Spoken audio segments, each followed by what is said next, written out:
A cleaning lady finds a man sobbing alone in a dark, empty office late at night, gently comforts him, never imagining he's the powerful CEO who will soon get down on one knee. But before we dive into the full story, let me know where you're watching from and what time it is. Now, subscribe to the channel and let's get started. The rhythmic swoosh of Elena's mop against the polished marble floor was the only sound that pierced the silence of Vertex Tower's 42nd floor. At 11:37 p.m., the financial district of downtown was a ghost town of empty suites and hollow corridors. Elena Vasquez preferred it this way. The solitude of nighttime cleaning gave her space to think, to dream, to exist without the sideways glances from daytime employees who looked through her as if she were as transparent as the glass windows she polished to perfection. Tonight was particularly quiet. Most of the executives had fled early for the long weekend. Memorial Day meant barbecues and beach houses for them. For Elena, it meant time and a half pay and the chance to pick up extra shifts. At 32, with 2 community college courses per semester and her mother's mounting medical bills, every extra dollar mattered. She hummed softly to herself as she rolled her cleaning cart down the hallway toward the executive suite. Normally, this section was cleaned last, a courtesy to the C-level employees who often worked late. But tonight, the lights were off, and the motion sensors hadn't triggered in hours according to the security desk. Elena had decided to tackle it first. She swiped her access card and pushed open the heavy glass door leading to the executive area. The open-concept workspace was eerily still, the Manhattan skyline creating a glittering backdrop through the floor-to-ceiling windows. Moonlight cast long shadows across desks that during daylight hours would be bustling with assistants and junior executives. Elena flipped on just enough lights to work by, no sense in wasting electricity, something her mother had drilled into her since childhood. As she made her way through the maze of expensive furniture, Elena noticed a soft glow coming from beneath the frosted glass door of the corner office. Strange. Security had sworn everyone was gone. Maybe someone had left a desk lamp on. The cleaning company's policy was clear: enter all rooms. But if personal items were out, only clean the accessible areas. Don't move papers, don't touch computers, don't make it obvious someone had been there. With practiced efficiency, Elena knocked gently on the door. "Housekeeping," she called out, not expecting a response. The silence that followed confirmed her assumption. She inserted her master key and pushed the door open. The office was immense, nearly the size of her entire apartment. Minimalist furniture in muted grays and blacks created a powerful aesthetic. A massive desk faced the door, positioned so that whoever sat behind it would have the spectacular city view at their back. But it wasn't the opulent space that stopped Elena in her tracks. It was the sound, a muffled, broken intake of breath that she recognized immediately. Someone was crying. Her eyes adjusted to the dim lighting and she finally saw him. A man sitting on the floor in the far corner of the office, his back against the wall, knees drawn up to his chest. His face was buried in his hands, shoulders shaking with silent sobs. Elena froze, her hand still on the door handle. She should leave, give him privacy. This wasn't her business. But something about the raw vulnerability of the moment, the absolute desolation in his posture, made her hesitate. "I'm sorry," she said softly, already beginning to back away. "I didn't realize anyone was still here. I'll come back later." The man's head snapped up, clearly startled by her voice.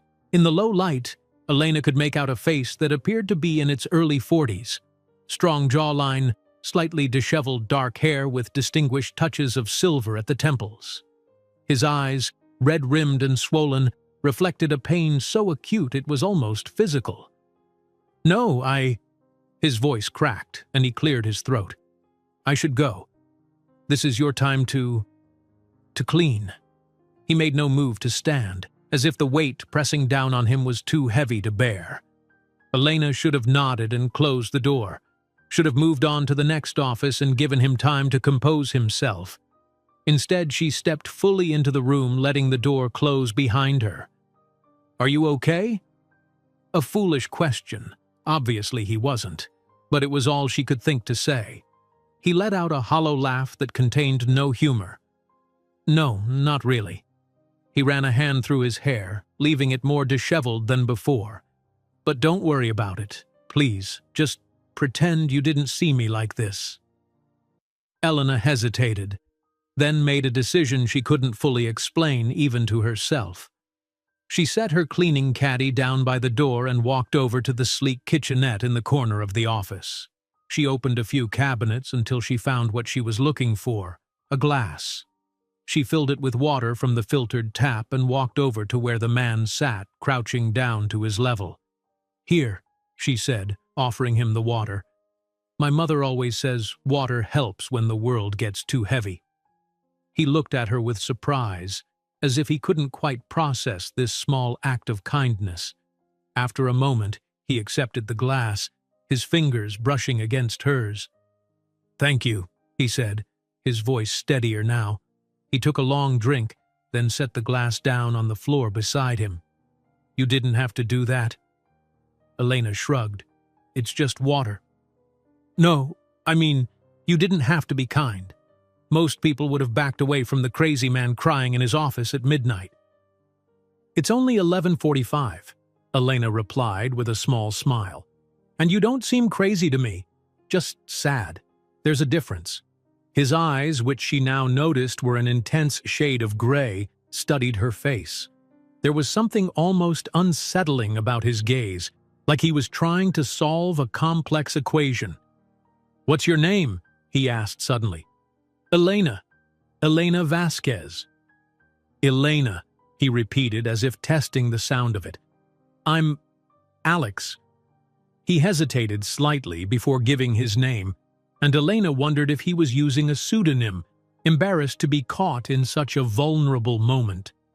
"Nice to meet you, Alex, though I wish it were under better circumstances." He nodded, a ghost of a smile touching his lips. "So do I." An awkward silence fell between them. Elena knew she should get back to work, but something kept her rooted to the spot. Perhaps it was the fact that this man, Alex, looked so utterly lost, so completely alone. It reminded her of her mother in the hospital after her diagnosis, when the weight of the world had seemed to crush her normally indomitable spirit. "Do you want to talk about it?" Elena offered, surprising herself. Sometimes it helps to tell a stranger, no judgment, no history, just listening ears. Alex studied her for a long moment. "Why would you care about my problems?" The question wasn't accusatory, just genuinely confused, which somehow made it sadder. Elena sat down on the floor, smoothing her gray uniform skirt over her knees. "Because you're a human being who's hurting. That's reason enough, isn't it?" He blinked, seemingly taken aback by her answer. Then, to her surprise, he began to speak. "Today was my father's birthday, the first one since he died." His voice was low, controlled, but Elena could hear the pain beneath the surface. "He built this company from nothing, sacrificed everything for it, and now it's mine, and I'm destroying everything he created." "I'm sure that's not true," Elena said gently. "It is." His tone was flat, brooking no argument. "The board wants me out. Our stock has plummeted. The merger I pushed for is falling apart. And the worst part?" His voice cracked again. "The worst part is that he warned me. He told me exactly what would happen if I pursued this path, and I ignored him because I thought I knew better." Elena was quiet for a moment, considering her words carefully. "My father died when I was 17, she finally said. "He was a construction worker, fell from the 12th floor of a building that wasn't up to code. After he died, I found out that he'd been saving for years to send me to college. Every extra penny tucked away in an account I never knew about." Alex watched her, his own grief momentarily overshadowed by interest in her story. "It wasn't enough," Elena continued. "Not nearly enough for a full education. I was so angry at him for a while. angry that he'd dreamed too small, that he hadn't saved more, worked harder. Can you imagine? She shook her head at her younger self. I was mad at my dead father for not leaving me more money. What changed? Alex asked. I realized that he gave what he could, that his dream for me was born out of love, not obligation, and that holding on to anger at someone who only wanted the best for me was poisoning myself. She met his eyes directly. Your father trusted you with his company. He must have believed in you, even if he disagreed with your decisions. Alex was silent for a long moment. You didn't know him. He was complicated. All parents are, Elena said with a small shrug. Doesn't mean they don't love us. As they talked, the rigid line of Alex's shoulders had gradually relaxed. He no longer looked like he might shatter if touched. Elena felt a strange sense of accomplishment at this small improvement. I should let you get back to work, he said, making a move to stand. Elena rose as well, brushing off her uniform. Are you going to be okay? Yes, he said, with what appeared to be genuine surprise at the realization. I think I will be. Thank you, Elena, for the water and the perspective.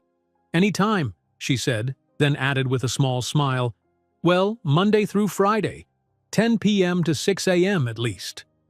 That drew a real laugh from him, a warm sound that transformed his face. Elena was struck by how handsome he was when not consumed by grief. Not that it mattered. Men like him didn't see women like her, not really. She was just a momentary curiosity, a random kindness in the night. Good night, Alex, she said, moving back toward her cleaning caddy. Good night, Elena, he replied, his voice carrying an odd note of finality, as if he were saying goodbye to more than just the moment. Elena continued her rounds, finishing the executive floor before moving down to the 41st. Yet, as the night wore on, her thoughts kept returning to the man with the sad gray eyes and the weight of legacy on his shoulders. She wondered if he'd found peace, if her words had helped at all, or if she'd merely been a brief distraction from his pain.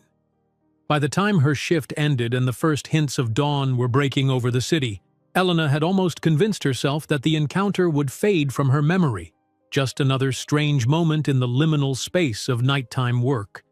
She had no way of knowing how completely wrong she was. Elena almost didn't recognize him 3 days later. Standing in the middle of the company cafeteria in crisp navy suit that probably cost more than her monthly rent, Alexander Chen looked nothing like the broken man she'd found on the office floor. His back was straight, his chin raised, as he conversed with a group of executives who seemed to hang on his every word. Power and authority radiated from him like heat from asphalt in summer. She'd been collecting trash from the cafeteria tables when she spotted him. Elena immediately ducked her head, focusing intently on her work. Daytime shifts weren't her usual, but one of the regular cleaners had called in sick and Elena needed the money. So here she was, invisible as always to the bustling corporate world around her. Except this time, she desperately wanted to stay that way. What had she been thinking, sitting on the floor with him like they were equals, offering life advice to a man who clearly inhabited a different stratosphere? Heat crept up her neck at the memory. He probably saw their interaction as a moment of weakness, an embarrassment best forgotten.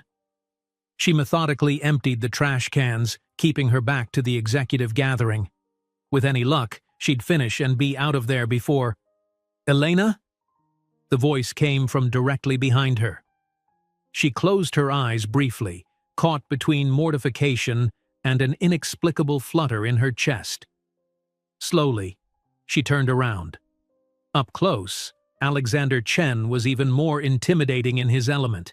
His suit was impeccably tailored to his tall frame, his dark hair perfectly styled, those penetrating gray eyes now clear and focused. Only the faintest shadows beneath them hinted at the emotional turmoil she'd witnessed. "Mr. Chen," she replied, acutely aware of the curious glances from nearby tables. No one would expect the CEO to know a member of the cleaning staff by name. A flicker of surprise crossed his face, quickly replaced by a wry smile. "So, you know who I am." "I looked you up," she admitted. "After that night, it wasn't hard to figure out." Alexander Chen, 39 years old, CEO of Vertex Innovations for the past 2 years following the death of his father, Chen Wei, the company's founder, named one of the 40 under 40 business leaders by Forbes. Bachelor's degree from MIT, MBA from Stanford, divorced, no children, estimated net worth $320 million. In other words, they might as well be from different planets. He glanced at the executives he'd left behind, who were now openly staring, then back to Elena. "Do you have a moment? I'd like to speak with you privately." Elena's grip tightened on her trash bag. "I'm working, Mr. Chen." "Alex," he corrected automatically. "And I'm technically your boss's boss's boss, so I think I can authorize a short break." She couldn't argue with that logic. Reluctantly, she set down her trash bag and followed him to a quiet corner of the cafeteria. "I've been wanting to thank you properly," he said once they were out of earshot, "for your kindness the other night." "It was nothing," Elena said, uncomfortable with his gratitude. "Anyone would have done the same." "No, they wouldn't have," he countered firmly. "Most people would have backed away slowly from the crazy man crying in his office, remember?" Despite herself, Elena smiled at his callback to their conversation. "Well, like I said, you weren't crazy, just sad. Thanks to you, less sad now." He studied her face with that same intense focus she remembered from their first meeting. "I've been reflecting on what you said about your father. It helped more than you know." "I'm glad," Elena said, genuinely pleased that her words had made a difference. A slightly awkward silence fell between them. Elena was hyper-aware of the cleaning uniform she wore, the plastic gloves tucked into her pocket, the curious stares still directed their way. "I should get back to work," she said finally. "Of course." Alex nodded but made no move to leave. Instead, he pulled a business card from his pocket and handed it to her. "My personal number is on the back. I'd like to take you to dinner, as a proper thank you." Elena stared at the card as if it might bite her. "That's really not necessary, Mr. Chen." "Alex," he insisted, "and maybe it's not necessary, but I'd like to. I don't often meet people who see past everything." He gestured vaguely at his suit, at the trappings of wealth and power that surrounded him. Before Elena could formulate a response, a tall woman in a sharp black pantsuit approached them. "Alex, the Nakamura team is waiting in the conference room," she said, her eyes darting curiously between them. "I'll be right there, Vivian," he replied, not taking his eyes off Elena. "Think about it," he added softly before turning to follow his assistant. Elena watched him go, the business card a weight in her palm. What had just happened? Was Alexander Chen, billionaire CEO, man with the world at his fingertips, asking her on a date? No, she corrected herself, not a date. A thank you dinner. A charity gesture to make himself feel better about his moment of vulnerability. She should throw the card away. Instead, she carefully tucked it into her pocket and returned to her trash collecting, trying to ignore the speculative looks from employees who had witnessed the exchange. By the time her shift ended at 4, the rumor mill was already churning. Elena kept her head down, changed back into her street clothes, and hurried out of the building. The late May air was warm and humid as she walked to the subway station. 3 blocks from Vertex Tower, she pulled out the business card again and examined it. Heavy, cream-colored cardstock, embossed with the Vertex logo. Alexander Chen, Chief Executive Officer. On the back, written in precise blue ink, a phone number. "This is insane," she muttered to herself, tucking the card away again. She wouldn't call. What would they even talk about? What would be the point? Her phone buzzed with a text from her mother. "Don't forget to pick up my prescription." Reality check. This was her life. Night shifts, community college, caring for her mother. Not fancy dinners with CEOs who probably saw her as some kind of curiosity, a momentary distraction from their privileged existence. The subway was crowded with the early rush of commuters. Elena found a spot to stand, holding the overhead rail as the train lurched forward. Her thoughts drifted back to the night she'd found Alex on his office floor. The raw pain in his eyes had been so genuine, so human. For a brief moment, there had been no hierarchy between them, just two people connecting over shared experiences of loss. But daylight had restored the natural order. He was Alexander Chen, and she was the woman who emptied his trash. By the time Elena reached her stop in Queens, she had almost convinced herself to forget the whole thing. She stopped at the pharmacy for her mother's medication, then climbed the 4 flights of stairs to their small apartment. "Mama, I'm home," she called, dropping her keys on the small table by the door. "In here, mija?" her mother responded from the living room. Constanza Vasquez sat in her usual spot on the worn sofa, a half-completed quilt spread across her lap despite the warmth of the day. At 56, Connie looked a decade older, her once vibrant face now gaunt, her thick black hair streaked with gray. Multiple sclerosis had ravaged her body over the past 5 years, stealing her career as a seamstress, her independence, and often her spirits, but never her deft hands or creative eye. "How was your shift?" Connie asked, setting aside her quilting to accept the medication Elena handed her. "Fine," Elena replied automatically, then hesitated. "Actually, something strange happened." As she recounted her interaction with Alex, leaving out their first encounter at his request, her mother's eyes grew wider. "The CEO knows your name?" Connie exclaimed. "And asked you to dinner?" "It's not like that, Mama. He's just being nice because I helped him with something." "What kind of something?" Connie asked suspiciously. "I can't say. I promised." Elena busied herself with organizing the mail, avoiding her mother's penetrating stare. Connie picked up her quilting again, her nimble fingers resuming their work. "Well, you should go." Elena's head snapped up. "What? No, absolutely not." "Why not? When was the last time you did something for yourself, Elena?" "All you do is work and study and take care of me." "Because those are my responsibilities," Elena countered. "And going to dinner with Alexander Chen it's not even in the realm of possibility.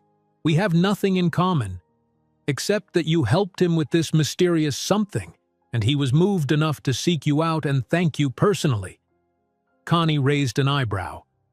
"Sounds like you have at least one thing in common: humanity." Elena shook her head, exasperated. "It would be awkward and uncomfortable. What would we even talk about?" "You'll never know if you don't go," her mother replied simply. "Besides, you said it's just a thank-you dinner, not a marriage proposal." "Mama, I'm just saying, life offers unexpected gifts sometimes. Only a fool refuses to even open them." Elena sighed, knowing that once her mother got an idea in her head, there was no dissuading her. "I'll think about it," she conceded, mainly to end the conversation. But over the next 2 days, as Elena attended her community college classes and worked her regular night shifts, thankfully not on the executive floor, the idea continued to nag at her. She found herself taking out Alex's card, staring at the number, then putting it away again. It was silly. She was being silly. The rational part of her brain knew exactly how this would play out. Best case scenario: an uncomfortable dinner where they struggled to find common ground, followed by relieved goodbyes and a return to their separate worlds. Worst case: she somehow embarrassed herself and then had to live with the mortification while still cleaning his company's offices. Still, by Friday afternoon, as Elena prepared for her night shift, something in her rebelled against the safe, predictable course. Yes, calling him was probably a mistake, but maybe, just maybe, her mother was right. Life rarely offered unexpected gifts to women like her. Was she really going to refuse even the chance to unwrap this one? Before she could talk herself out of it, Elena pulled out her phone and dialed the number on the back of the business card. She half expected it to go to voicemail or to be answered by an assistant. Instead, after 2 rings, she heard his voice. "This is Alex Chen." Elena's heartbeat quickened. "Hi, it's Elena. Elena Vasquez, from the other night." A brief pause, then, "Elena, I'm glad you called. Does this mean you'll have dinner with me?" His direct approach took her by surprise.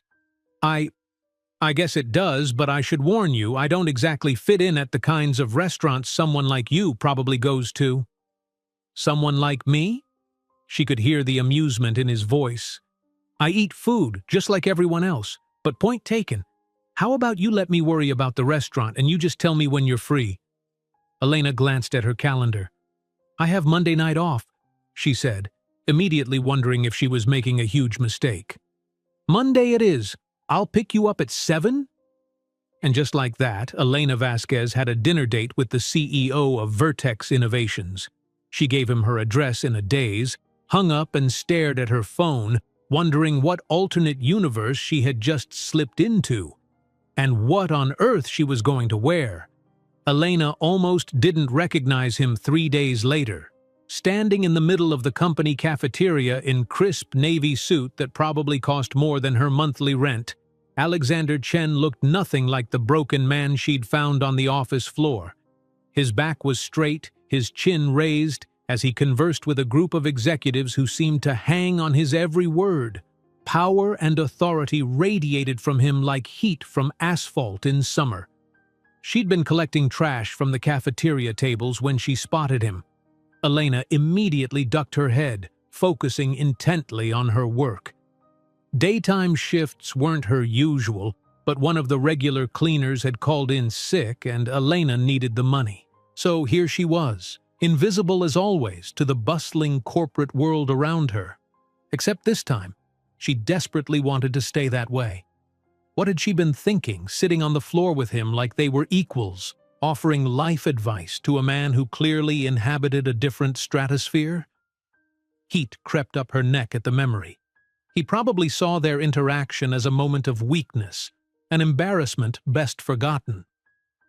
She methodically emptied the trash cans, keeping her back to the executive gathering. With any luck, she'd finish and be out of there before— "Elena?" The voice came from directly behind her. She closed her eyes briefly, caught between mortification and an inexplicable flutter in her chest. Slowly she turned around. Up close, Alexander Chen was even more intimidating in his element. His suit was impeccably tailored to his tall frame, his dark hair perfectly styled, those penetrating gray eyes now clear and focused. Only the faintest shadows beneath them hinted at the emotional turmoil she'd witnessed. "Mr. Chen?" she replied, acutely aware of the curious glances from nearby tables. No one would expect the CEO to know a member of the cleaning staff by name.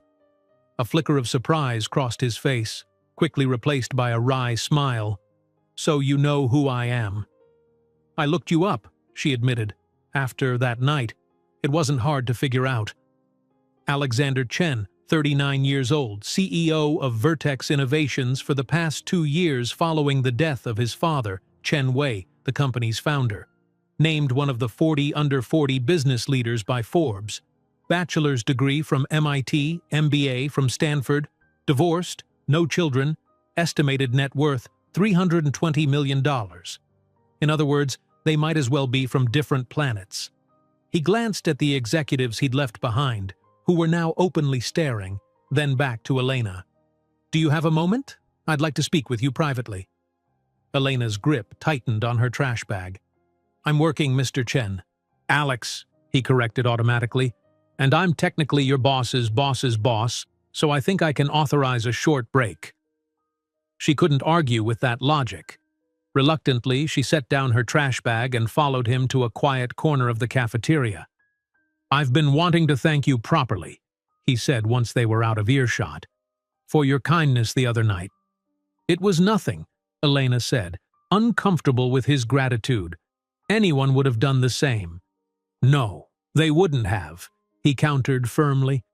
"Most people would have backed away slowly from the crazy man crying in his office, remember?" Despite herself, Elena smiled at his callback to their conversation. Well, like I said, you weren't crazy, just sad. Thanks to you, less sad now. He studied her face with that same intense focus she remembered from their first meeting. I've been reflecting on what you said about your father. It helped more than you know. I'm glad, Elena said, genuinely pleased that her words had made a difference. A slightly awkward silence fell between them. Elena was hyper-aware of the cleaning uniform she wore, the plastic gloves tucked into her pocket, the curious stares still directed their way. I should get back to work, she said finally. Of course. Alex nodded, but made no move to leave. Instead, he pulled a business card from his pocket and handed it to her. My personal number is on the back. I'd like to take you to dinner as a proper thank you. Elena stared at the card as if it might bite her. That's really not necessary, Mr. Chen. Alex, he insisted. And maybe it's not necessary, but I'd like to. I don't often meet people who see past everything. He gestured vaguely at his suit, at the trappings of wealth and power that surrounded him. Before Elena could formulate a response, a tall woman in a sharp black pantsuit approached them. Alex, the Nakamura team is waiting in the conference room, she said, her eyes darting curiously between them. I'll be right there, Vivian, he replied, not taking his eyes off Elena. Think about it, he added softly, before turning to follow his assistant. Elena watched him go, the business card await in her palm. What had just happened? Was Alexander Chen, billionaire CEO, man with the world at his fingertips, asking her on a date? No, she corrected herself. Not a date, a thank you dinner. A charity gesture to make himself feel better about his moment of vulnerability. She should throw the card away. Instead, she carefully tucked it into her pocket and returned to her trash collecting, trying to ignore the speculative looks from employees who had witnessed the exchange. By the time her shift ended at 4, the rumor mill was already churning. Elena kept her head down, changed back into her street clothes, and hurried out of the building. The late May air was warm and humid as she walked to the subway station. 3 blocks from Vertex Tower, she pulled out the business card again and examined it. Heavy, cream-colored cardstock, embossed with the Vertex logo. Alexander Chen, Chief Executive Officer. On the back, written in precise blue ink, a phone number. This is insane, she muttered to herself, tucking the card away again. She wouldn't call. What would they even talk about? What would be the point? Her phone buzzed with a text from her mother. Don't forget to pick up my prescription. Reality check. This was her life. Night shifts, community college, caring for her mother, not fancy dinners with CEOs who probably saw her as some kind of curiosity, a momentary distraction from their privileged existence. The subway was crowded with the early rush of commuters. Elena found a spot to stand, holding the overhead rail as the train lurched forward. Her thoughts drifted back to the night she'd found Alex on his office floor. The raw pain in his eyes had been so genuine, so human. For a brief moment, there had been no hierarchy between them, just 2 people connecting over shared experiences of loss. But daylight had restored the natural order. He was Alexander Chen, and she was the woman who emptied his trash. By the time Elena reached her stop in Queens, she had almost convinced herself to forget the whole thing. She stopped at the pharmacy for her mother's medication, then climbed the 4 flights of stairs to their small apartment.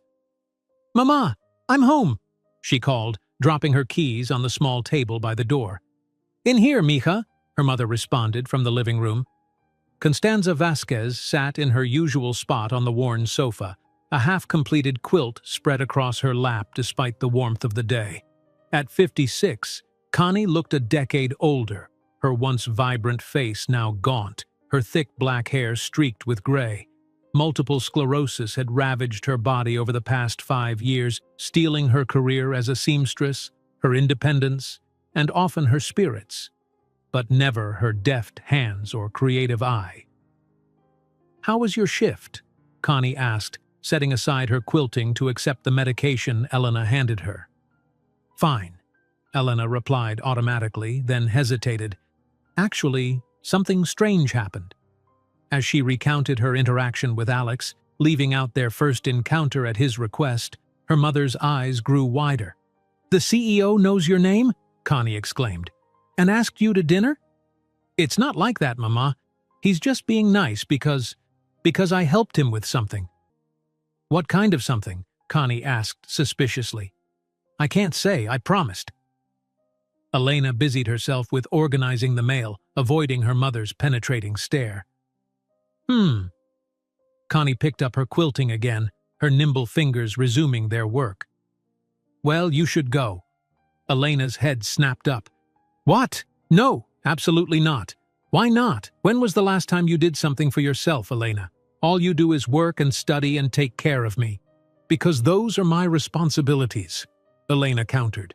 "And going to dinner with Alexander Chen it's not even in the realm of possibility. We have nothing in common. Except that you helped him with this mysterious something, and he was moved enough to seek you out and thank you personally." Connie raised an eyebrow. "Sounds like you have at least one thing in common: humanity." Elena shook her head, exasperated. "It would be awkward and uncomfortable. What would we even talk about?" "You'll never know if you don't go," her mother replied simply. "Besides, you said it's just a thank you dinner, not a marriage proposal." "Mama! I'm just saying life offers unexpected gifts sometimes. Only a fool refuses to even open them." Elena sighed, knowing that once her mother got an idea in her head, there was no dissuading her. "I'll think about it," she conceded, mainly to end the conversation. But over the next 2 days, as Elena attended her community college classes and worked her regular night shifts, thankfully, not on the executive floor, the idea continued to nag at her. She found herself taking out Alex's card, staring at the number, then putting it away again. It was silly. She was being silly. The rational part of her brain knew exactly how this would play out. Best-case scenario: an uncomfortable dinner where they struggled to find common ground, followed by relieved goodbyes and a return to their separate worlds. Worst case, she somehow embarrassed herself and then had to live with the mortification while still cleaning his company's offices. Still, by Friday afternoon, as Elena prepared for her night shift, something in her rebelled against the safe, predictable course. Yes, calling him was probably a mistake, but maybe, just maybe, her mother was right. Life rarely offered unexpected gifts to women like her. Was she really going to refuse even the chance to unwrap this one? Before she could talk herself out of it, Elena pulled out her phone and dialed the number on the back of the business card. She half expected it to go to voicemail or to be answered by an assistant. Instead, after 2 rings, she heard his voice. "This is Alex Chen." Elena's heartbeat quickened. "Hi, it's Elena. Elena Vasquez, from the other night." A brief pause, then, "Elena, I'm glad you called. Does this mean you'll have dinner with me?" His direct approach took her by surprise. I guess it does, but I should warn you, I don't exactly fit in at the kinds of restaurants someone like you probably goes to." "Someone like me?" She could hear the amusement in his voice. "I eat food, just like everyone else, but point taken. How about you let me worry about the restaurant and you just tell me when you're free?" Elena glanced at her calendar. "I have Monday night off," she said, immediately wondering if she was making a huge mistake. "Monday it is. I'll pick you up at 7? And just like that, Elena Vasquez had a dinner date with the CEO of Vertex Innovations. She gave him her address in a daze, hung up and stared at her phone, wondering what alternate universe she had just slipped into, and what on earth she was going to wear. Elena almost didn't recognize him 3 days later, standing in the middle of the company cafeteria in crisp navy suit that probably cost more than her monthly rent. Alexander Chen looked nothing like the broken man she'd found on the office floor. His back was straight, his chin raised, as he conversed with a group of executives who seemed to hang on his every word. Power and authority radiated from him like heat from asphalt in summer. She'd been collecting trash from the cafeteria tables when she spotted him. Elena immediately ducked her head, focusing intently on her work. Daytime shifts weren't her usual, but one of the regular cleaners had called in sick and Elena needed the money. So here she was, invisible as always to the bustling corporate world around her. Except this time, she desperately wanted to stay that way.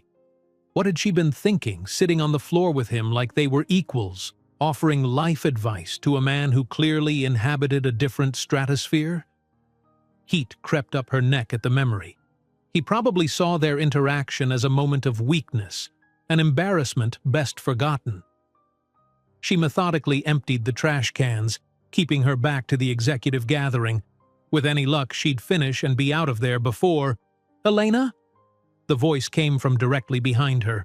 She closed her eyes briefly, caught between mortification and an inexplicable flutter in her chest. Slowly she turned around. Up close, Alexander Chen was even more intimidating in his element. His suit was impeccably tailored to his tall frame, his dark hair perfectly styled, those penetrating gray eyes now clear and focused. Only the faintest shadows beneath them hinted at the emotional turmoil she'd witnessed. "Mr. Chen?" she replied, acutely aware of the curious glances from nearby tables. No one would expect the CEO to know a member of the cleaning staff by name. A flicker of surprise crossed his face, quickly replaced by a wry smile. "So you know who I am." "I looked you up," she admitted. "After that night, it wasn't hard to figure out. Alexander Chen, 39 years old, CEO of Vertex Innovations for the past 2 years following the death of his father, Chen Wei, the company's founder. Named one of the 40 under 40 business leaders by Forbes. Bachelor's degree from MIT, MBA from Stanford. Divorced, no children, estimated net worth $320 million. In other words, they might as well be from different planets. He glanced at the executives he'd left behind, who were now openly staring, then back to Elena. "Do you have a moment? I'd like to speak with you privately." Elena's grip tightened on her trash bag. "I'm working, Mr. Chen." "Alex," he corrected automatically. "And I'm technically your boss's boss's boss, so I think I can authorize a short break." She couldn't argue with that logic. Reluctantly, she set down her trash bag and followed him to a quiet corner of the cafeteria. "I've been wanting to thank you properly," he said once they were out of earshot, "for your kindness the other night." "It was nothing," Elena said, uncomfortable with his gratitude. "Anyone would have done the same." "No, they wouldn't have," he countered firmly. "Most people would have backed away slowly from the crazy man crying in his office, remember?" Despite herself, Elena smiled at his callback to their conversation. "Well, like I said, you weren't crazy, just sad. Thanks to you, less sad now." He studied her face with that same intense focus she remembered from their first meeting.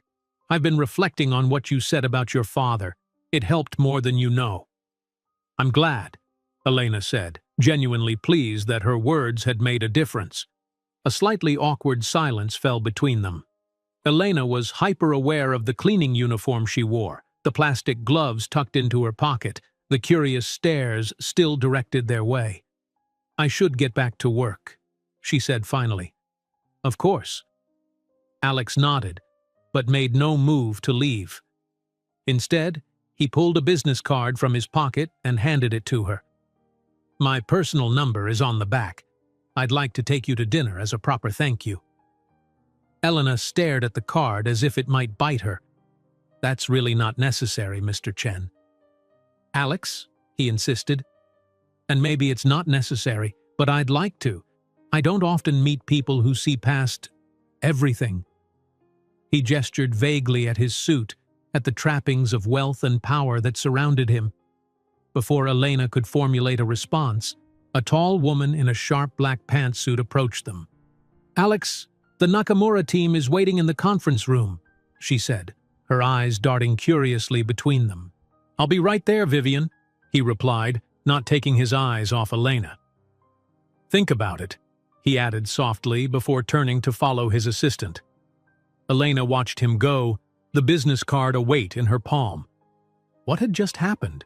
Was Alexander Chen, billionaire CEO, man with the world at his fingertips, asking her on a date? No, she corrected herself, not a date. A thank you dinner.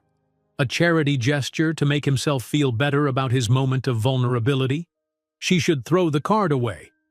Instead, she carefully tucked it into her pocket and returned to her trash collecting, trying to ignore the speculative looks from employees who had witnessed the exchange. By the time her shift ended at 4, the rumor mill was already churning. Elena kept her head down, changed back into her street clothes, and hurried out of the building. The late May air was warm and humid as she walked to the subway station. 3 blocks from Vertex Tower, she pulled out the business card again and examined it. Heavy cream-colored cardstock, embossed with the Vertex logo. Alexander Chen, Chief Executive Officer. On the back, written in precise blue ink, a phone number. This is insane, she muttered to herself, tucking the card away again. She wouldn't call. What would they even talk about? What would be the point? Her phone buzzed with a text from her mother. Don't forget to pick up my prescription. Reality check. This was her life. Night shifts, community college, caring for her mother. Not fancy dinners with CEOs who probably saw her as some kind of curiosity, a momentary distraction from their privileged existence. The subway was crowded with the early rush of commuters. Elena found a spot to stand, holding the overhead rail as the train lurched forward. Her thoughts drifted back to the night she'd found Alex on his office floor. The raw pain in his eyes had been so genuine, so human. For a brief moment, there had been no hierarchy between them, just 2 people connecting over shared experiences of loss. But daylight had restored the natural order. He was Alexander Chen, and she was the woman who emptied his trash. By the time Elena reached her stop in Queens, she had almost convinced herself to forget the whole thing. She stopped at the pharmacy for her mother's medication, then climbed the 4 flights of stairs to their small apartment. "Mama, I'm home," she called, dropping her keys on the small table by the door. "In here, mija," her mother responded from the living room. Constanza Vasquez sat in her usual spot on the worn sofa, a half-completed quilt spread across her lap despite the warmth of the day. At 56, Connie looked a decade older, her once vibrant face now gaunt, her thick black hair streaked with gray. Multiple sclerosis had ravaged her body over the past 5 years, stealing her career as a seamstress, her independence, and often her spirits, but never her deft hands or creative eye. "How was your shift?" Connie asked, setting aside her quilting to accept the medication Elena handed her. "Fine," Elena replied automatically, then hesitated. Actually, something strange happened. As she recounted her interaction with Alex, leaving out their first encounter at his request, her mother's eyes grew wider. "The CEO knows your name?" Connie exclaimed. "And asked you to dinner?" "It's not like that, Mama. He's just being nice because I helped him with something." "What kind of something?" Connie asked suspiciously. "I can't say, I promised." Elena busied herself with organizing the mail, avoiding her mother's penetrating stare. Connie picked up her quilting again, her nimble fingers resuming their work. "Well, you should go." Elena's head snapped up. "What? No, absolutely not. Why not? When was the last time you did something for yourself, Elena? All you do is work and study and take care of me." "Because those are my responsibilities," Elena countered. "And going to dinner with Alexander Chen it's not even in the realm of possibility. We have nothing in common. Except that you helped him with this mysterious something, and he was moved enough to seek you out and thank you personally." Connie raised an eyebrow. "Sounds like you have at least one thing in common. Humanity." Elena shook her head, exasperated. It would be awkward and uncomfortable. What would we even talk about? "You'll never know if you don't go," her mother replied simply. "Besides, you said it's just a thank you dinner, not a marriage proposal." "Mama," I'm just saying life offers unexpected gifts sometimes. Only a fool refuses to even open them. Elena sighed, knowing that once her mother got an idea in her head, there was no dissuading her. I'll think about it, she conceded, mainly to end the conversation. But over the next 2 days, as Elena attended her community college classes and worked her regular night shifts, thankfully not on the executive floor, the idea continued to nag at her. She found herself taking out Alex's card, staring at the number, then putting it away again. It was silly. She was being silly. The rational part of her brain knew exactly how this would play out. Best case scenario: an uncomfortable dinner where they struggled to find common ground, followed by relieved goodbyes and a return to their separate worlds. Worst case, she somehow embarrassed herself and then had to live with the mortification while still cleaning his company's offices. Still, by Friday afternoon, as Elena prepared for her night shift, something in her rebelled against the safe, predictable course. Yes, calling him was probably a mistake, but maybe, just maybe, her mother was right. Life rarely offered unexpected gifts to women like her. Was she really going to refuse even the chance to unwrap this one? Before she could talk herself out of it, Elena pulled out her phone and dialed the number on the back of the business card. She half expected it to go to voicemail or to be answered by an assistant. Instead, after 2 rings, she heard his voice. "This is Alex Chen." Elena's heartbeat quickened. "Hi, it's Elena Vasquez, from the other night." A brief pause, then, "Elena, I'm glad you called. Does this mean you'll have dinner with me?" His direct approach took her by surprise. I guess it does. But I should warn you, I don't exactly fit in at the kinds of restaurants someone like you probably goes to." "Someone like me?" She could hear the amusement in his voice. "I eat food, just like everyone else. But point taken. How about you let me worry about the restaurant and you just tell me when you're free?" Elena glanced at her calendar. "I have Monday night off," she said, immediately wondering if she was making a huge mistake. "Monday it is. I'll pick you up at 7? And just like that, Elena Vasquez had a dinner date with the CEO of Vertex Innovations. She gave him her address in a daze, hung up, and stared at her phone, wondering what alternate universe she had just slipped into, and what on earth she was going to wear. Reality has a way of intruding on even the most perfect romance. For Elena and Alex, it came in the form of a glossy magazine. Elena was restocking supplies in her cleaning cart when Sophia rushed up to her, brandishing a copy of New York Business Weekly. "Did you see this?" she demanded, flipping the magazine open to a dog-eared page. There, in full color, was a photo of Elena and Alex at the charity gala they'd attended 2 weeks prior. Her in the midnight blue gown he'd insisted on buying her despite her protests. Him in a perfectly tailored tuxedo, both smiling at each other as if they were the only people in the room. The caption read, "Vertex CEO Alexander Chen with companion Elena Vasquez at the Children's Hospital benefit." Elena's stomach dropped. "Oh no." "Oh yes," Sophia countered. "You're all over page 6, too. Billionaire's mystery woman. Who is Elena Vasquez?" "He's not a billionaire," Elena said automatically, though she knew that was hardly the point. Sophia rolled her eyes. "That's what you're focusing on? Lena, you're officially tabloid fodder now." Elena snatched the magazine, scanning the rest of the article with growing horror. It was mostly about Alex and Vertex's recent business moves, but there was a paragraph speculating about their relationship, including the devastating line, "Sources close to Chen express skepticism about the unlikely pairing, noting that Vasquez works for the cleaning service contracted by Vertex Tower." "This can't be happening," Elena muttered. "Well, it is," Sophia said, not unkindly. "What did you think would happen? You're dating one of New York's most eligible bachelors. People notice these things." Elena's phone buzzed with a text from Alex. "Have you seen it?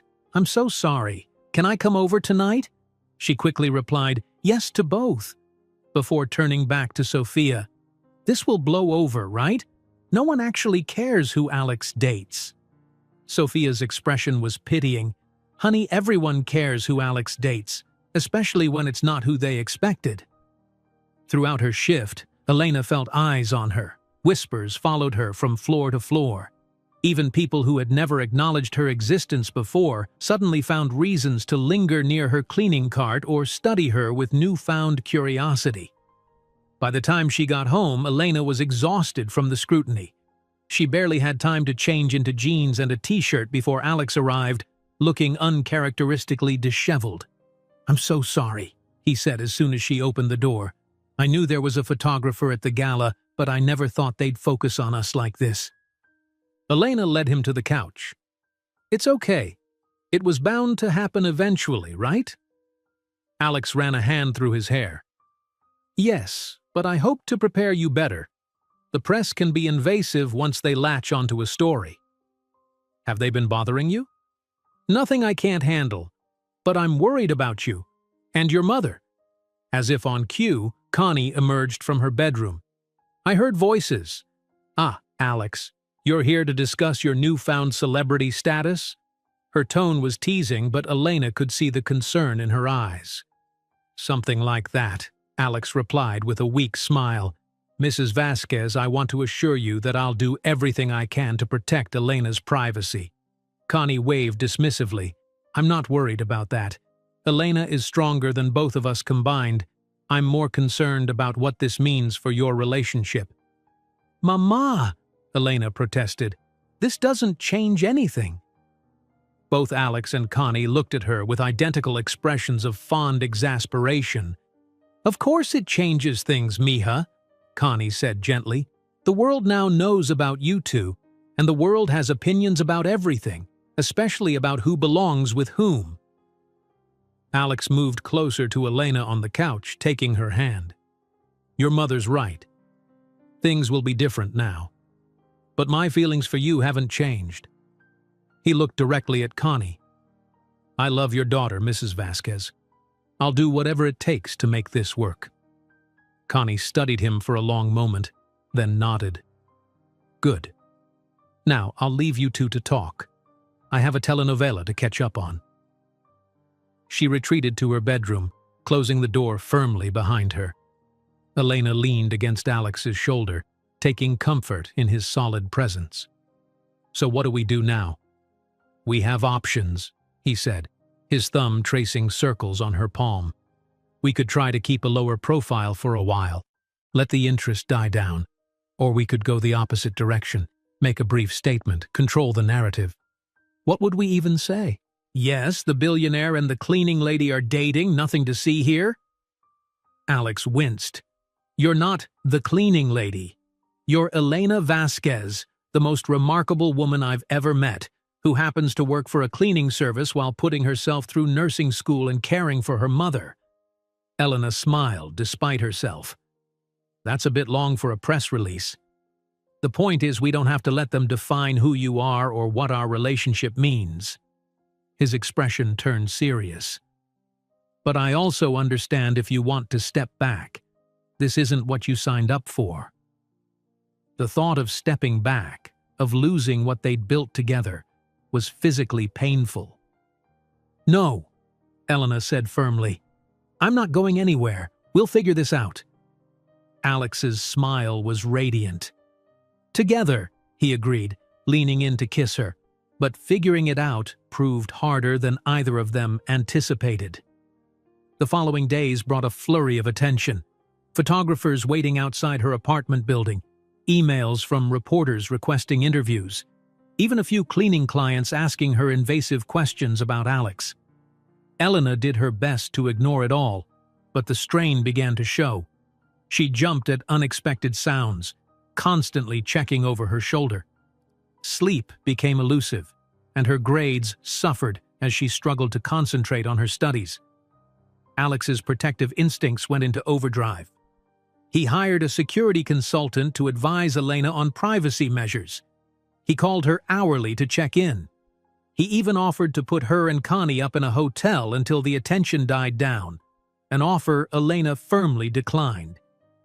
"We're not going to run away from our home," she told him. "This is temporary. They'll lose interest eventually." But as days turned into a week, and then 2, the attention showed no signs of abating. If anything, it intensified as more details of their relationship emerged. Someone at Vertex leaked the story of how they met. Alex's breakdown in his office, Elena's comforting presence. The narrative took on a fairy tale quality in the press. Beauty saves beast. How a cleaning lady rescued a CEO from despair. Alex was furious when he saw the headlines. "I'm going to find whoever leaked that story and make them regret it," he vowed, pacing Elena's small living room. "Alex, stop. Getting angry won't help." Elena was tired, having just finished a double shift. Besides, it could have been anyone. A security guard, another cleaner who saw us talking that night. "It's an invasion of privacy," he insisted. "Our story is ours, not fodder for gossip columns." The strain was beginning to show on him as well. Dark circles shadowed his eyes, and his usual calm demeanor had given way to irritability. Board members were questioning his focus. Clients were asking about his personal life instead of their projects. Even his long-estranged mother had called from California, curious about the woman who had tamed her son. The situation came to a head 3 weeks after the first magazine article appeared. Elena was studying for a crucial anatomy exam when Alex called, his voice tight with barely contained emotion. "We need to talk. Can I come over?" Something in his tone sent a chill through her. "What's wrong?" "Not over the phone. I'll be there in 30 minutes. The half-hour wait was excruciating. Elena paced her apartment, sick with dread. When Alex finally knocked, she nearly yanked the door off its hinges. One look at his face confirmed her worst fears. He looked devastated. "What happened?" she demanded, pulling him inside.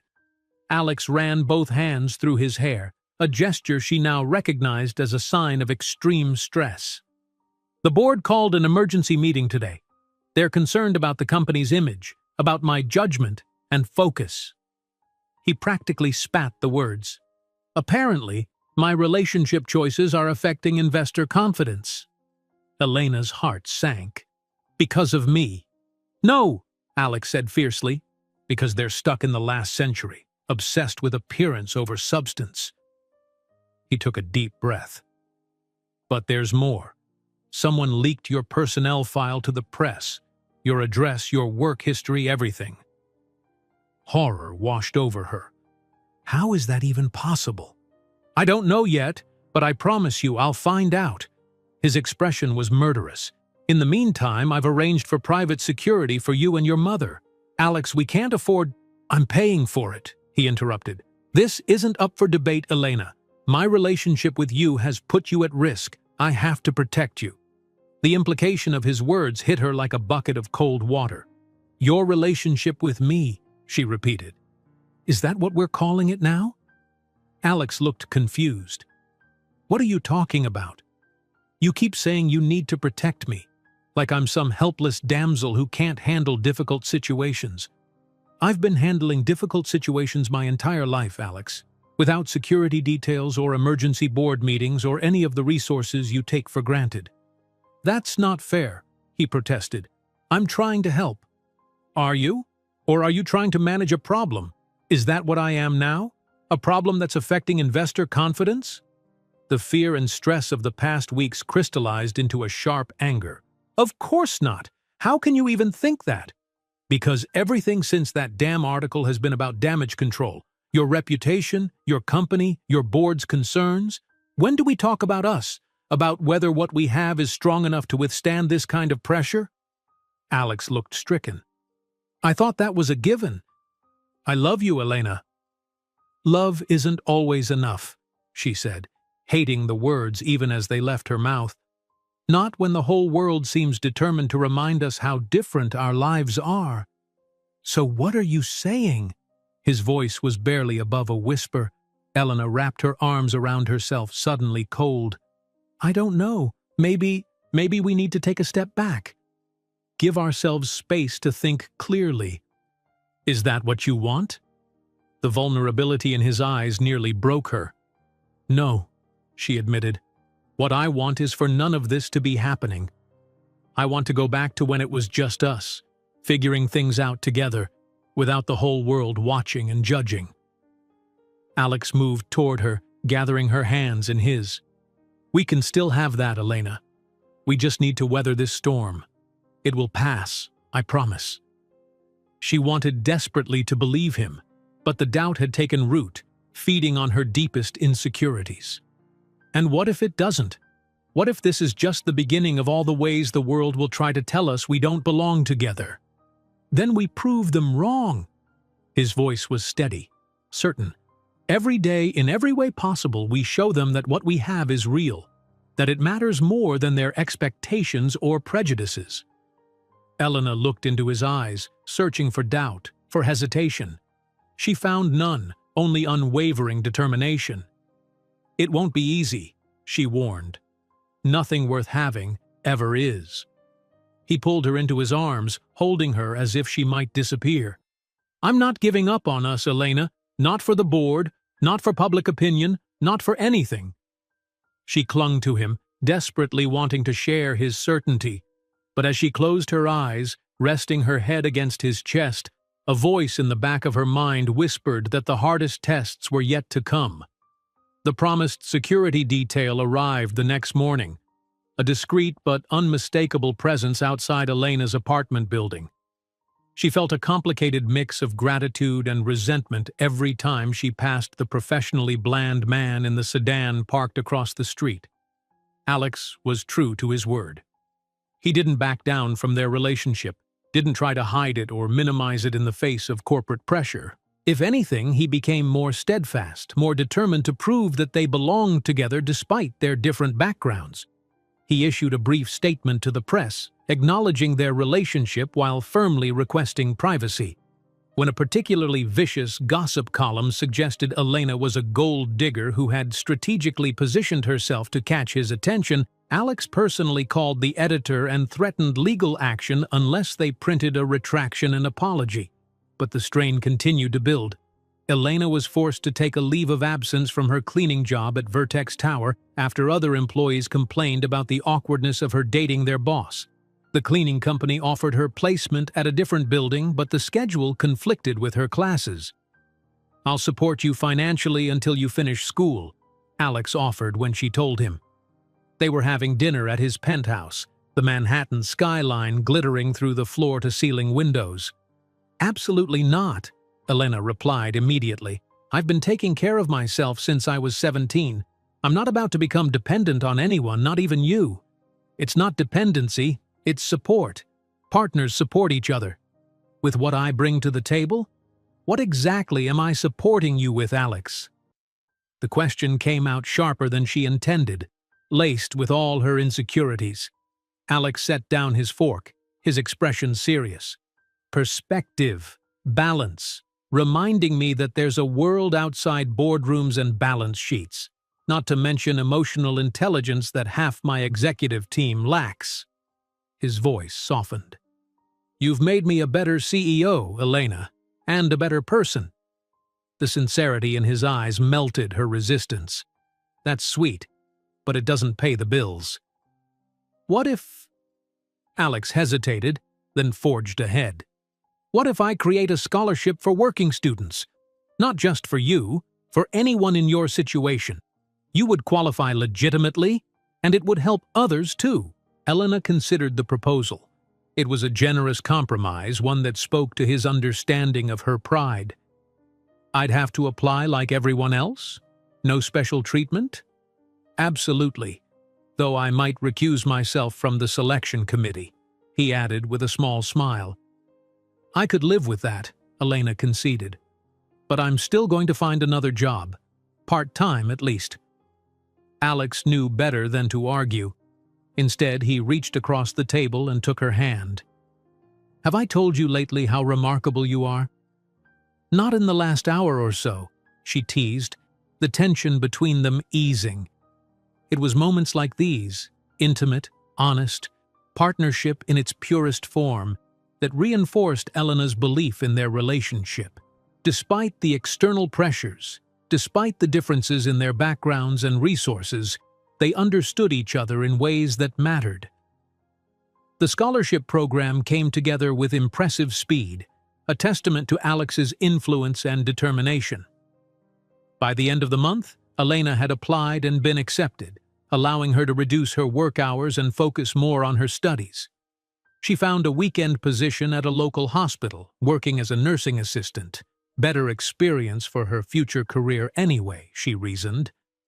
The media frenzy gradually died down as promised, though Elena still occasionally spotted photographers when she was with Alex. She learned to ignore them, to focus instead on the man beside her rather than the lenses pointed their way. As summer turned to fall, they settled into a new rhythm. Elena spent most weeknights at her own apartment with her mother, focusing on her increasingly demanding coursework. Weekends were often spent at Alex's penthouse, where they could enjoy privacy and comfort. He became a regular at Sunday family dinners with Connie, who treated him like the son she'd never had. On the surface, they had weathered the storm, but subtle changes had taken root. Elena noticed how Alex sometimes censored himself around her, downplaying work conflicts or financial decisions as if afraid to remind her of the disparity between them. She found herself doing the same, minimizing struggles with bills or school stresses, not wanting him to offer solutions she was too proud to accept. These small fractures might have remained manageable if not for Vivian Lee. Alex's executive assistant had always been coolly professional during Elena's limited interactions with her. But as Alex's relationship with Elena deepened, Vivian's thinly veiled disapproval became increasingly apparent. It came to a head at Vertex's annual Autumn Gala, a lavish affair held at the Metropolitan Museum of Art. Elena had agonized over her outfit, eventually settling on a burgundy gown, another gift from Alex, though she'd insisted on choosing something relatively modest from a department store rather than a designer boutique. The evening started well enough. Alex proudly introduced Elena to business associates, board members, and industry peers. Most were polite, if sometimes condescending, asking questions that revealed their preconceptions about her background and education. Elena was at the bar taking a much-needed break from the social obstacle course when Vivian approached. "You clean up nicely," Vivian said, her tone making it clear the double meaning was intentional. Elena forced a smile. "Thank you. You look lovely as well." Vivian accepted the compliment with a regal nod. Her black designer gown probably cost more than 6 months of Elena's rent. "I've been wanting to speak with you privately," she continued. "About Alex." Warning bells rang in Elena's mind. "Oh? He's not himself lately, distracted, missing meetings, making impulsive decisions." Vivian's perfectly made-up eyes bore into Elena's. "The board is concerned. The Chen legacy is at stake." "If the board has concerns, perhaps they should speak to Alex directly," Elena suggested, keeping her voice level. "I'm trying to give you the courtesy of a private conversation," Vivian replied, "before things become more official." "What exactly are you implying?" Vivian sipped her champagne, the picture of sophisticated nonchalance. "Alex is at a critical juncture in his career. His father built this company from nothing. Everything Chen Wei achieved, all the barriers he broke as an immigrant, the legacy he created for his son. It's Alex's responsibility now. He can't afford distractions." "And I'm a distraction?" Elena clarified, anger building behind her calm exterior. "You're a lovely girl, I'm sure," Vivian said, the condescension in her voice unmistakable. "But you must see how this looks, how it affects shareholder confidence, client relationships, Alex's standing in the business community." "How what looks exactly?" Elena challenged. "The CEO of a Fortune 500 company dating a domestic worker. It raises questions about his judgment." The word stung despite Elena's attempts to armor herself against exactly this kind of snobbery. "I'm a nursing student who happens to work in cleaning to pay my bills," she corrected, "and Alex's judgment seems perfectly sound to me." For now, perhaps, but as the initial excitement wears off, reality will set in. Vivian lowered her voice. I've worked with Alex for 7 years. I've seen his relationships come and go. He has a pattern, becoming intensely fascinated with women who are different, interesting, a breath of fresh air compared to his usual social circle. But it never lasts. Elena fought to keep her expression neutral, though she felt as if she'd been slapped. Thank you for your concern, she managed. But my relationship with Alex is none of your business. Vertex is my business, Vivian countered, and Alex's well-being, both personal and professional, is integral to Vertex's success. She set down her empty glass. Just something to think about, if you truly care about him. With that parting shot, she glided away, leaving Elena shaken. She wanted to dismiss Vivian's words as jealousy or corporate snobbery, but they had touched on her deepest insecurities. Was she just a passing fascination for Alex? A temporary rebellion against his father's legacy and his expected path? Elena was still processing the encounter when Alex found her, his face lighting up at the sight of her. There you are, he said, pressing a kiss to her temple. I was looking for you. The Japan team finally arrived, and I'd love for you to meet them. Elena forced a smile. Of course. He started to lead her back toward the main hall, then paused, studying her face. Everything okay? You seem upset. I'm fine, she lied, just a little overwhelmed by all this. She gestured to the opulent surroundings. Alex frowned slightly, not entirely convinced, but nodded. We can leave early if you want. This part is mostly just for show anyway. The fact that he would skip his own company's gala for her sake only twisted the knife deeper. No, really, I'm fine, she insisted. Let's go meet your Japanese clients. The rest of the evening passed in a blur as Elena went through the motions of socializing, all while Vivian's words echoed in her mind. She caught the assistant watching her several times, her expression a mix of satisfaction and calculation. Later that night, as they returned to Alex's penthouse, Elena was uncharacteristically quiet. She kicked off her heels and went straight to the balcony, needing fresh air and space to think. Alex followed, standing beside her as they looked out over the city. Are you going to tell me what's really bothering you? He asked gently. Elena sighed, knowing she couldn't keep it bottled up. I had an interesting conversation with Vivian tonight. His posture immediately stiffened. What did she say to you? Basically that I'm a passing phase, a distraction from your real responsibilities, that you have a pattern of being fascinated by women who are different until the novelty wears off. Alex's expression darkened. That's completely inappropriate. She had no right. Is it true? Elena interrupted, turning to face him directly. The pattern, I mean. He hesitated just a fraction too long before answering. It's not that simple. But there's some truth to it? Alex ran a hand through his hair, messing up its perfect styling. I've dated outside my social circle before, yes. And those relationships didn't last. But none of them were you, Elena. How am I different? She hated the vulnerability in her question, but needed to hear his answer. Because I love you, he said simply. I've never said those words to anyone else. Never meant them. Never even knew what they meant until you. Elena wanted desperately to believe him, but doubt, once planted, is difficult to uproot. Vivian seems to think I'm jeopardizing your father's legacy, that the board is concerned about your focus because of me. Vivian needs to mind her own business, Alex said sharply.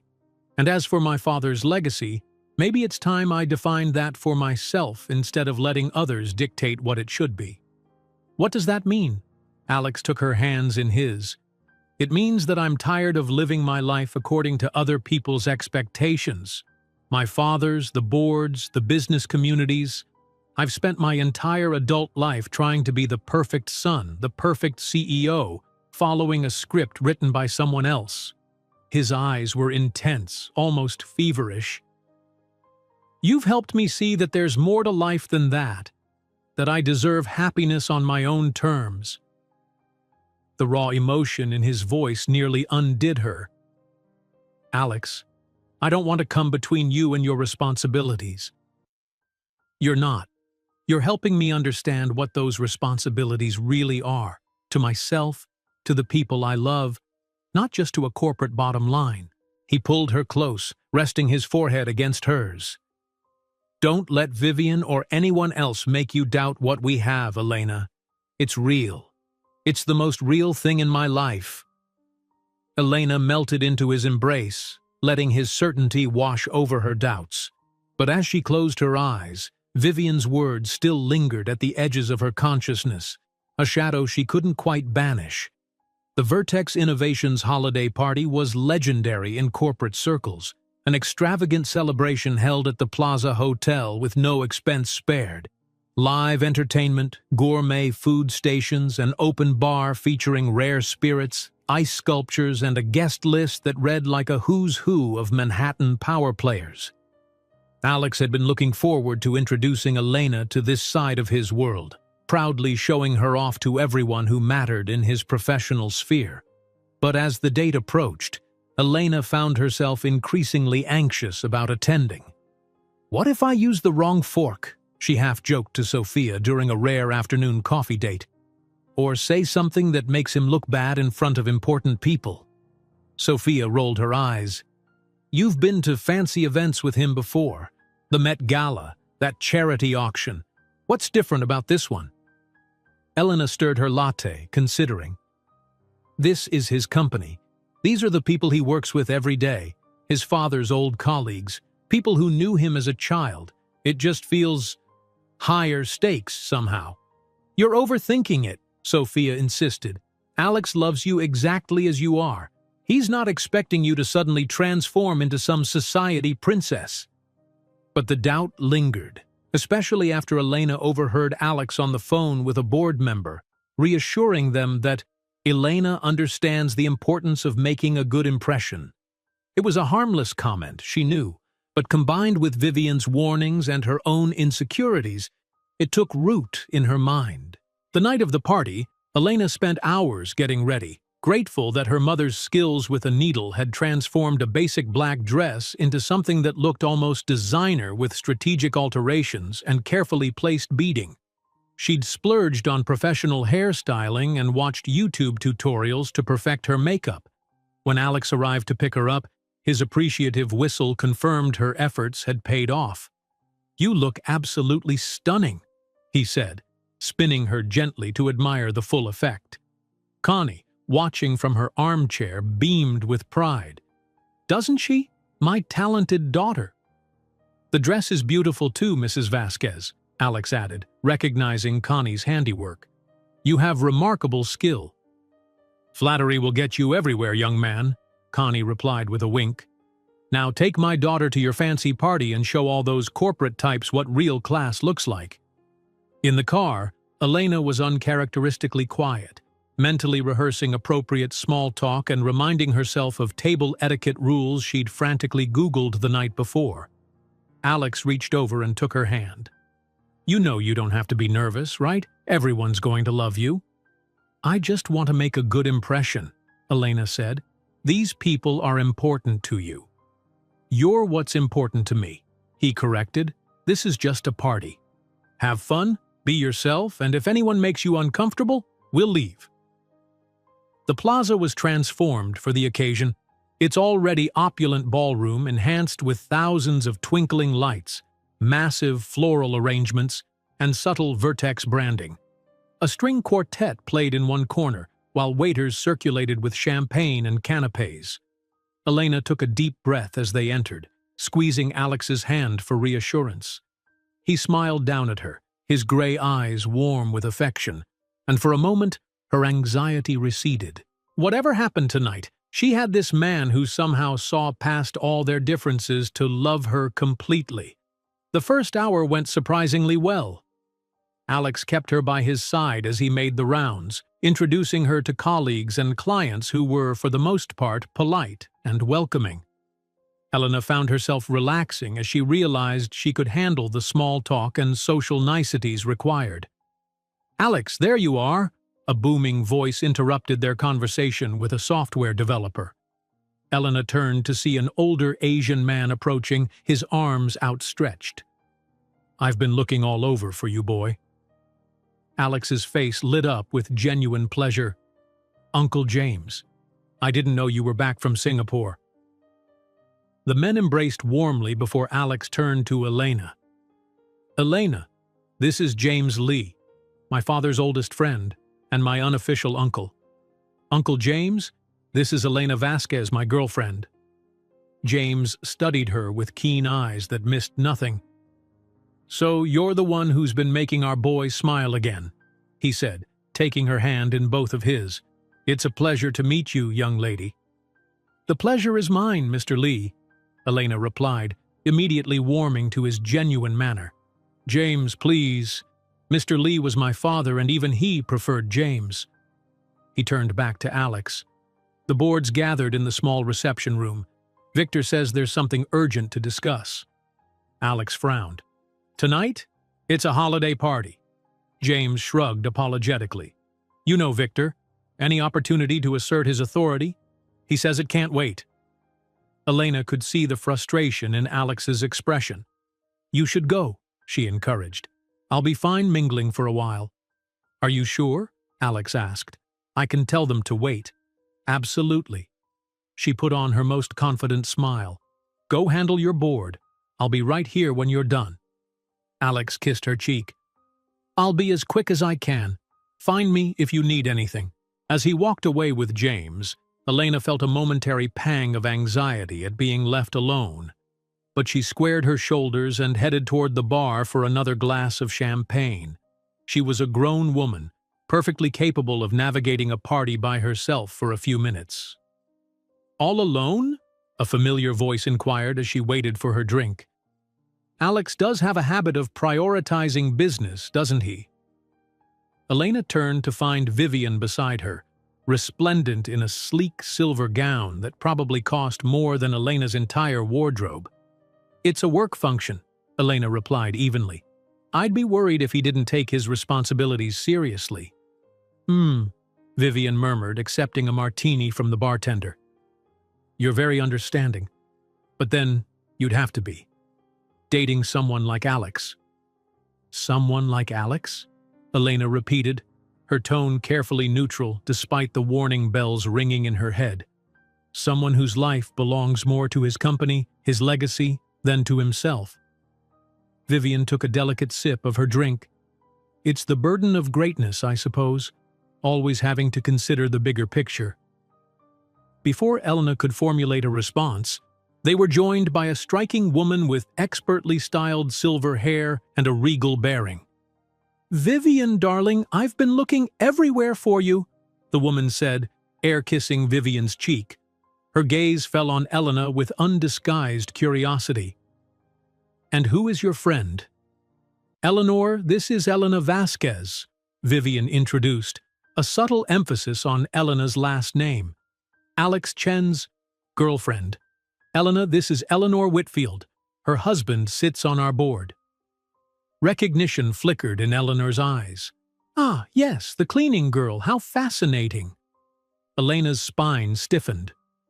"Nursing student, actually?" she corrected. "The cleaning was to pay the bills." "How resourceful," Eleanor replied with a condescending smile. "And now you found an even better way to pay those bills, haven't you?" The implication was unmistakable. Elena felt heat rising to her cheeks. "Excuse me?" "Oh, don't be coy, dear. We all understand the arrangement. Alex gets his little walk on the wild side, a charming story to tell at dinner parties someday, and you get, well, whatever he's giving you. Everyone wins." Vivian had the decency to look slightly uncomfortable, though she made no move to contradict Eleanor's assessment. Elena set down her champagne glass with deliberate care, afraid she might otherwise throw it in the woman's face. "Mrs. Whitfield, I appreciate your candor, but you fundamentally misunderstand my relationship with Alex." "Do I?" Eleanor raised a perfectly sculpted eyebrow. Perhaps you're the one who misunderstands, dear. Men like Alex Chen, powerful, wealthy, with family legacies to uphold, they may play at rebellion, but they ultimately marry women who enhance their position, not complicate it. She patted Eleanor's arm condescendingly. Enjoy it while it lasts. That's my advice. With that parting shot, Eleanor glided away, leaving Elena stunned and Vivian looking almost sympathetic. She's harsh, but not entirely wrong, Vivian said softly. Alex's father always expected him to marry someone who could be a true partner in every sense, socially, professionally. And you don't think I qualify, Elena stated flatly. Vivian shrugged elegantly. It's not a judgment on your character. It's simply a reality of the world Alex inhabits. Would you truly be comfortable at bored wives' luncheons, charity foundation meetings, business trips to Beijing and London? She sipped her martini. Marriage isn't just about love. At this level, it's a strategic partnership. Elena wanted to argue, to defend herself and her relationship with Alex, but the words stuck in her throat because a small, insidious part of her feared Vivian might be right. Could she really fit into Alex's world long-term? Would she always feel like an imposter, one wrong move away from embarrassing him? I need some air, she murmured, turning away from Vivian and heading toward the terrace doors. The December night was bitingly cold, but Elena welcomed it, letting the chill clear her head. She stood at the stone balustrade, looking out over the twinkling lights of Central Park, trying to steady her breathing and push away the doubt that threatened to overwhelm her. There you are. Alex's voice came from behind her. I've been looking everywhere. The meeting ran longer than expected. I'm sorry. Elena turned to face him, forcing a smile. It's fine. I was just getting some fresh air. Alex frowned, studying her face. What's wrong? And don't say nothing. I know you too well. Elena hesitated, unsure how much to reveal. I had an interesting conversation with Eleanor Whitfield. Alex's expression darkened. What did she say to you? Nothing I haven't heard before. That I'm your walk on the wild side. That men like you play at rebellion, but ultimately marry women who enhance their position. Elena couldn't keep the bitterness from her voice. Apparently, I should enjoy it while it lasts. That's outrageous, Alex growled. I'm going to… What? Confront a board member's wife at your company holiday party? Elena shook her head. That would only prove her point, that I'm a complication in your perfectly ordered life. You're not a complication, Alex insisted, taking her hands in his. You're the best thing that's ever happened to me. Am I? Elena pulled away, the doubts she'd been suppressing finally breaking free. Or am I just a novelty? A temporary escape from the weight of your responsibilities? The anti-debutante who makes you feel rebellious and authentic for a while? Alex looked genuinely hurt. How can you ask me that? After everything we've shared, everything I've told you about how I feel. Because maybe Vivian's right, Elena admitted, voicing her deepest fear. Maybe love isn't enough. Not when you have family legacies and corporate empires and societal expectations to consider. I don't care about any of that, Alex declared fiercely. I care about you, about us. But you should care, Elena argued. Your father built something incredible from nothing. You have a responsibility to protect that, to build on it. And maybe part of that responsibility is… She couldn't finish the sentence. Is what? Marrying someone the board approves of? Someone who knows the right fork to use and the right people to schmooze? Alex's voice rose with frustration. That's not the legacy I want to uphold. My father fought against people telling him what he could and couldn't do his entire life. He wouldn't want me to let others dictate my happiness. Elena wanted desperately to believe him, but the seed of doubt had been planted too deep, nurtured by her own insecurities and the steady drip of society's judgment. I just don't want to be the reason you lose something that matters to you, she said quietly. Alex stepped closer, cupping her face in his hands.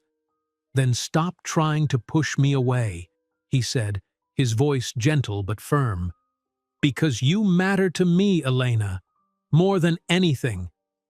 Before she could respond, the terrace doors opened and a group of partygoers spilled out, laughing and talking loudly. The intimate moment shattered, leaving Elena and Alex staring at each other, the tension between them unresolved. "We should go back inside," Elena said, wrapping her arms around herself against the cold. "People will wonder where you've gone." Alex looked like he wanted to argue, to finish their conversation here and now, but he nodded reluctantly. "We'll talk more later," he promised, offering his arm. As they rejoined the party, Elena smiled and made small talk and played the role of the devoted girlfriend. But inside, a wall had begun to form, one built of doubt, fear, and the growing certainty that despite their love for each other, their worlds might be too far apart to ever truly bridge. The conversation they'd promised to have later never really happened. Christmas was approaching, bringing with it a whirlwind of holiday commitments for both of them. Alex was swamped with year-end business matters, while Elena juggled final exams, her hospital shifts, and increased care for her mother, whose MS symptoms always worsened in cold weather. They saw each other when they could, exchanged texts and calls when they couldn't, but the unspoken tension from the holiday party lingered between them like a third presence in every room. Alex was more attentive than ever, showering Elena with thoughtful gifts and reassurances. Elena responded with genuine affection, but couldn't quite shake the feeling that they were performing for each other, both trying to prove that their relationship could survive the doubts that had taken root. 2 days before Christmas, Alex insisted on taking Elena shopping for a proper winter coat. "The one you have is practically threadbare," he'd argued when she protested. "It's not about the money, it's about you not freezing to death on your hospital rounds." Elena had reluctantly agreed, and they'd spent a pleasant afternoon at Bergdorf Goodman. She'd tried to steer him toward the more reasonably priced options, but Alex had been drawn to a stunning camel-colored cashmere coat with leather trim. When Elena saw the price tag, nearly $4,000, she'd immediately put it back on the rack. "That's ridiculous," she'd whispered. "I could pay 2 months' rent for that." "But it looked beautiful on you," Alex had countered, "and it would last for years." "Alex, no one in my world spends that kind of money on a coat. I'd be afraid to wear it." He'd looked genuinely perplexed. "What's the point of having money if I can't share it with the people I love?" They'd compromised on a still expensive but less ostentatious wool blend coat that Elena truly loved and felt comfortable wearing. But the incident had highlighted yet another chasm between their worlds. Alex's casual relationship with money versus Elena's lifetime of careful budgeting and sacrifice. On Christmas Eve, they exchanged gifts at Elena's apartment. Alex had scaled back his original plans at Elena's insistence, presenting her with a pair of simple gold earrings rather than the diamond studs he'd initially chosen. Elena had agonized over what to give him. What do you get for the man who can buy himself anything? Before deciding on something personal. A hand-knit scarf made by Connie, paired with a collection of candid photographs Elena had taken of him over their months together, beautifully framed. "These are perfect," Alex had said, his fingers tracing one image of himself laughing on the Staten Island ferry, hair wind-blown, looking younger and more carefree than in any of his formal business photographs. "You see me? The real me?" The moment had been perfect, a reminder of the genuine connection that had drawn them together in the first place. But even then, a small voice in the back of Elena's mind whispered that it couldn't last, that the real world would eventually intrude on their carefully constructed bubble.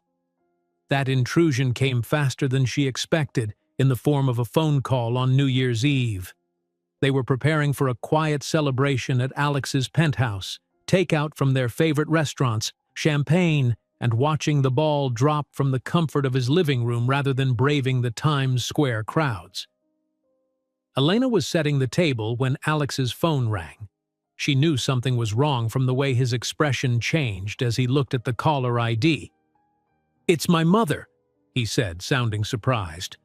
"I should take this." Elena nodded, continuing her task while trying not to eavesdrop on his half of the conversation. But it was impossible not to notice how Alex's posture stiffened, how his voice took on a formal quality she rarely heard when they were alone. "Yes, I understand. No, that wasn't the plan. I'm actually spending the evening with someone. My girlfriend, yes." He glanced at Elena, his expression unreadable. "I see. Let me call you back in a few minutes." He ended the call and stood still for a moment, staring at his phone as if it might bite him. "Everything okay?" Elena asked cautiously. Alex ran a hand through his hair, a gesture she now recognized as a sign of stress. "That was my mother. She's in New York, unexpectedly, at the plaza. Wants me to join her for their New Year's gala." "Oh." Elena tried to keep her voice neutral. "You should go. I know you don't see her often." "She wants me to bring you," he added, still not meeting her eyes. Elena set down the plates she was holding. "Me? But she doesn't even know me. Apparently she's been following the press coverage. She's curious." The word hung in the air between them, loaded with implications. Curious, like Elena was some exotic specimen to be examined. "And what did you tell her?" "That I'd call her back." Alex finally looked at her, his expression troubled. "I don't want to push you into an uncomfortable situation. My mother can be difficult." "More difficult than Eleanor Whitfield?" Elena attempted a joke, though it fell flat. Alex didn't smile. "Differently difficult. Eleanor is openly snobbish. My mother is more subtly devastating." "Sounds delightful," Elena muttered. "We don't have to go," Alex said quickly. "We can stick to our original plan. I'll tell her I've already made commitments." Part of Elena wanted desperately to take the out he was offering, to stay in their safe bubble for one more night, postponing the inevitable scrutiny of yet another person from Alex's world. But a stronger part of her was tired of hiding, of being the secret that Alex's real life needed to be protected from. "No," she decided firmly. "We should go. She's your mother, and she wants to meet me. That's significant." Alex looked both relieved and apprehensive. "Are you sure? The Plaza Gala is extremely high profile. Lots of society people, press coverage." "I'm sure," Elena said more confidently than she felt. "I have that new dress from Christmas." Connie had outdone herself this year, transforming a simple blue silk dress with intricate beadwork that made it look far more expensive than it was. "You'll be the most beautiful woman there," Alex said, pulling her into his arms. "Thank you for doing this. I know it's not how you wanted to spend New Year's Eve." Elena rested her head against his chest, taking comfort in his solid presence. "I want to be part of your life, Alex.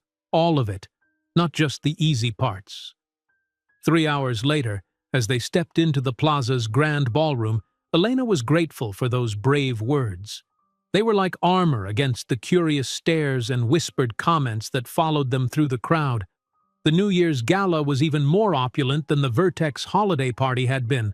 Crystal chandeliers dripping with silver and gold decorations, ice sculptures, a full orchestra, women dripping in diamonds, and men in bespoke tuxedos. Alex kept his hand at the small of her back, a constant, reassuring presence as he guided her through the throng. "She said she'd be near the champagne fountain," he murmured close to her ear. They found Lillian Chen holding court among a group of rapt listeners, a flute of champagne in one manicured hand. At 62, she remained strikingly beautiful, her slender figure showcased in a designer gown, her dark hair styled in an elegant updo with just enough silver to look distinguished rather than aged.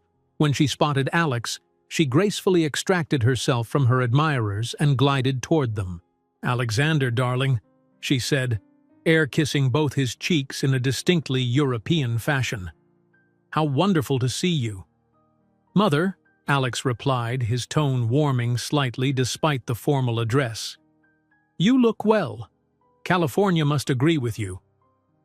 The sun does wonders for one's complexion." Lillian's gaze shifted to Elena, assessing her with the precision of a jeweler examining a stone for flaws. And this must be the young woman I've heard so much about. Elena Vasquez, Alex confirmed, a subtle note of pride in his voice. Elena, my mother, Lillian Chen. It's a pleasure to meet you, Mrs. Chen, Elena said, extending her hand. Lillian took it briefly, her grip cool and dry. Likewise, I'm sure. Though I go by Ms. Porter now, I return to my maiden name after the divorce. Of course.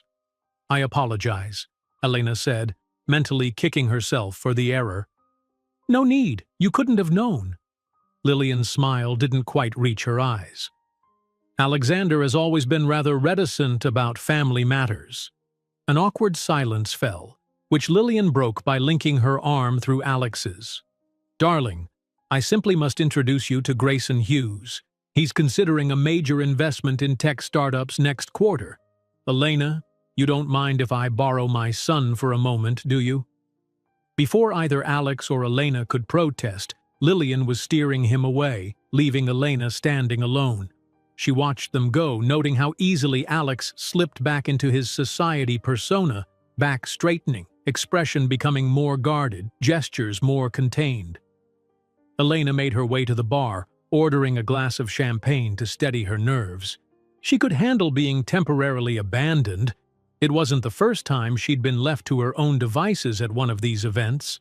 What unsettled her more was watching Alex with his mother, seeing the complex dynamic between them, the way he simultaneously resisted and yielded to her influence.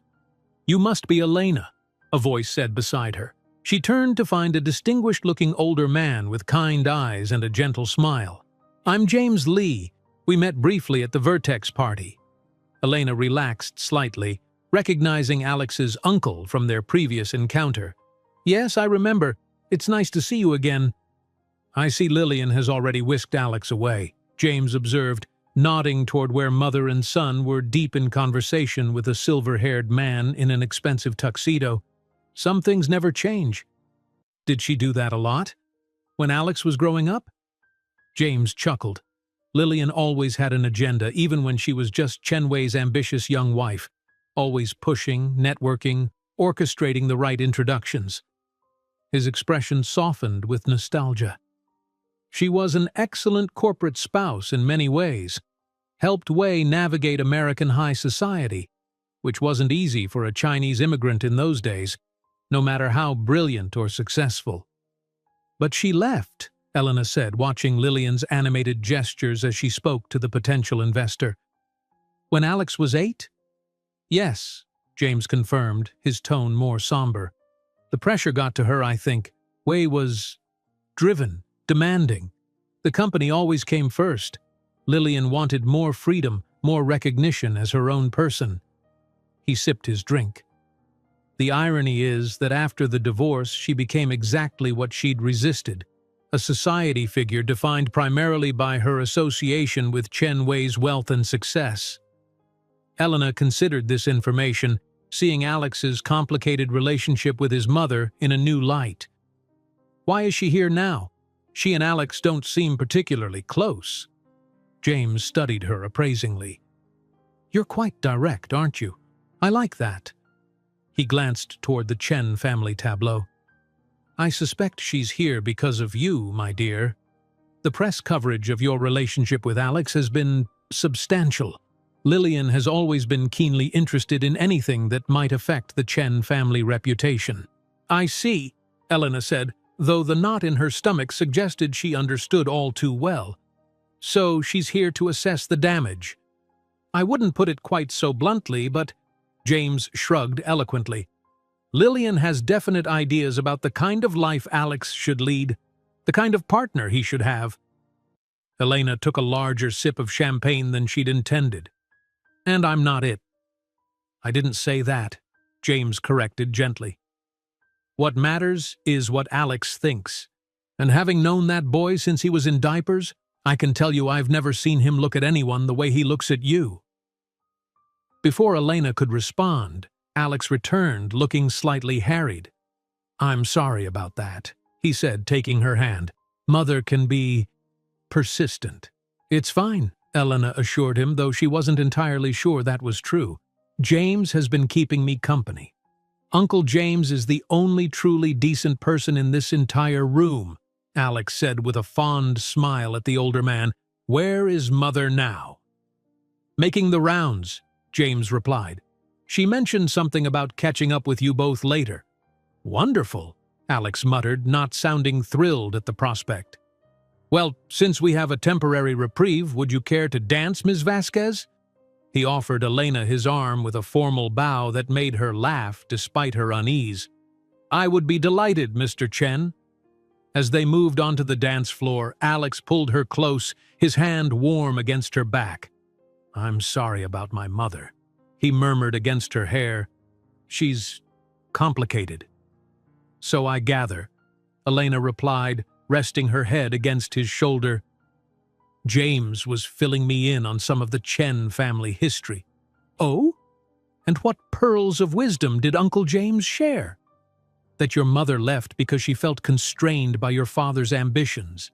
That she wanted her own identity. Alex was quiet for a moment as they swayed to the music. That's part of it, he finally said. The simplified version. The reality was messier. There was another man. A friend who convinced her she deserved more than being Chen Wei's wife and Alex's mother. His voice held a bitterness Elena had rarely heard from him. She chose him, chose her freedom, left us both behind to start a new life in California. Elena tightened her arms around him, hearing the echo of abandonment in his words. I'm sorry. Ancient history, Alex said, though his tense posture suggested otherwise. The point is, whatever she says to you tonight, and she will find a way to talk to you alone, remember that her opinions come from her own agenda, not from any real knowledge of what makes me happy. As the orchestra transitioned to a new song, Elena looked up at Alex, struck by the vulnerability beneath his confident exterior.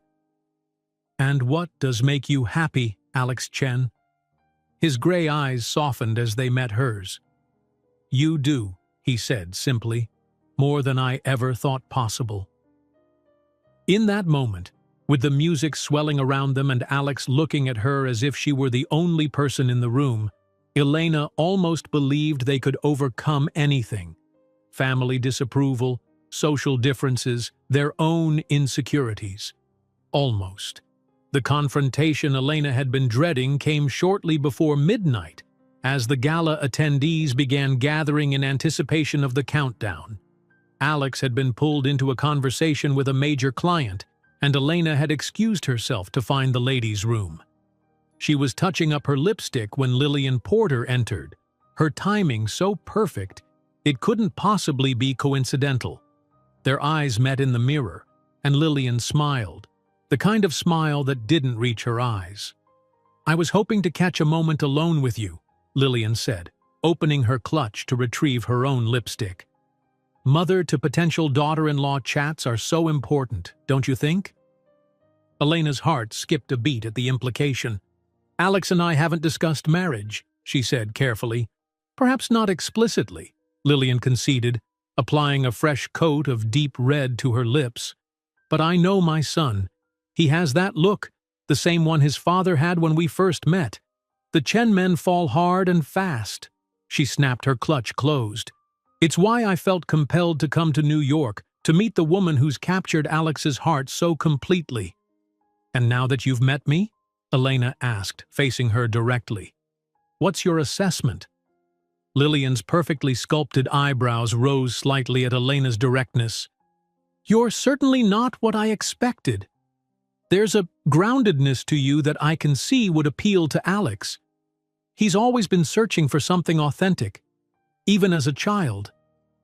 It wasn't quite the criticism Elena had braced for, which made her all the more wary. But the world Alex inhabits isn't simple or straightforward, Lillian continued, her tone shifting to something more earnest. It's built on appearances, connections, strategic relationships. The Chen name carries weight, expectations, responsibilities. Alex has fought against that his entire life, but it's inescapable. I'm well aware of the expectations surrounding Alex, Elena replied. I've had plenty of people making sure I understand how unsuitable I am. I didn't say you were unsuitable, Lillian corrected. I said it's complicated. There's a difference. She leaned against the marble countertop, studying Elena with surprising intensity. May I be blunt with you, Elena? I'd prefer it, actually. Very well. I'm not concerned that you're not good enough for my son. I'm concerned that a relationship with him will crush the very qualities that make you special. Of all the things Elena had expected Lillian to say, this wasn't on the list. I don't understand. You have an identity separate from Alex, a purpose, goals, a life built through your own determination. Do you know how rare that is in his world? Lillian's expression held a hint of something that might have been regret. I was 22 when I married Chen Wei, bright, ambitious, with dreams of my own. Within 5 years, I was nothing but Mrs. Chen, the CEO's wife, Alex's mother. My entire existence defined by my relationship to the Chen men. Elena found herself unexpectedly moved by Lillian's candor. Is that why you left? Partly, Lillian acknowledged. I needed to find out who I was beyond those roles. It was selfish, leaving Alex. I know that. It's the one regret I'll carry to my grave. She straightened, her moment of vulnerability passing.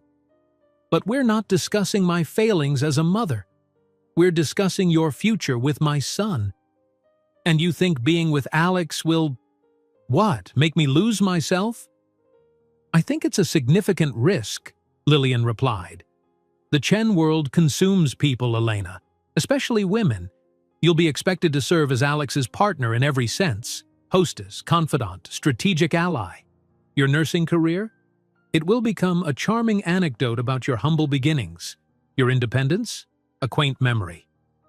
You're assuming I'd let that happen, Elena countered, though doubt crept in around the edges of her certainty. Everyone thinks they're the exception, Lillian said softly. I certainly did.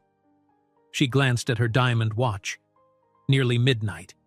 We should rejoin the party. They exited the restroom together. An uneasy alliance formed through their unexpected moment of honesty. Alex was waiting nearby, his expression clearing with relief when he spotted them. There you are, he said, coming to Elena's side and eyeing his mother with thinly veiled suspicion. Everything okay? Perfectly fine, Lillian assured him. Just getting to know your lovely girlfriend a bit better. Alex didn't look convinced, but the room-wide countdown was beginning, leaving no time for further discussion. 10, 9, 8.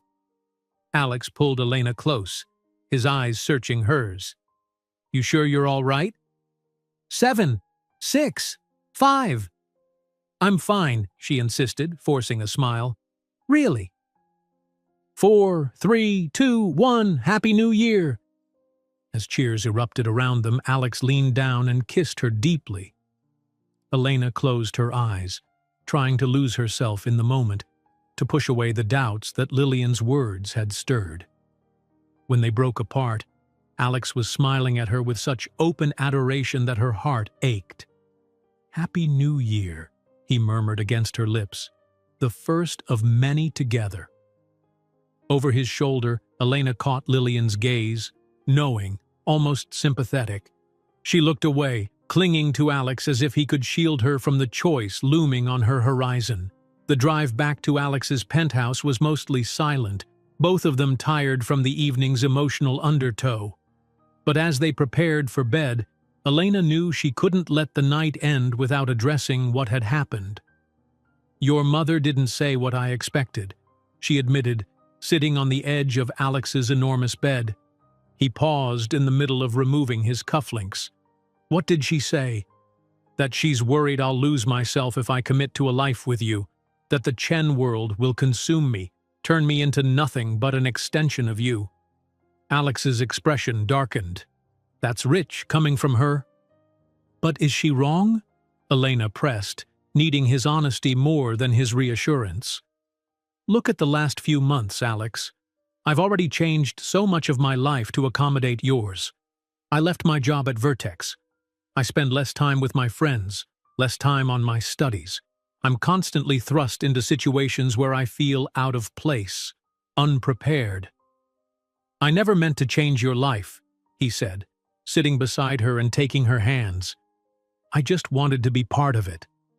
I know, Elena said softly, and I want that too. But it's not that simple, is it? Your world comes with expectations, demands. Every time I attend one of these events, every time I meet another person who looks at me like I'm some curiosity you've decided to collect, I lose a little piece of the person I was before I met you. You're the strongest person I know, Alex countered. You're not going to be subsumed by my world or my family name. Maybe not, Elena acknowledged. But I'm starting to think there's no version of this relationship where we both get to be fully ourselves. One of us will always have to bend, to compromise, and so far, that's been me. Alex was quiet for a long moment, absorbing her words. You're right, he finally said. I've been asking you to adapt to my life without being willing to make significant changes to my own. He turned to face her fully. So let's change that. Let's find a way forward that works for both of us. How? I don't know exactly, he admitted, but we can figure it out together. Maybe I step back from some of my social obligations. Maybe we spend more time in your world instead of mine. Maybe... He broke off, running a hand through his hair. Maybe I've been too attached to my role as Chen Wei's son, too afraid of disappointing his ghost to consider what would truly make me happy. The raw honesty in his voice made Elena's chest tighten. What would make you happy, Alex? You, he said simply. A life with you.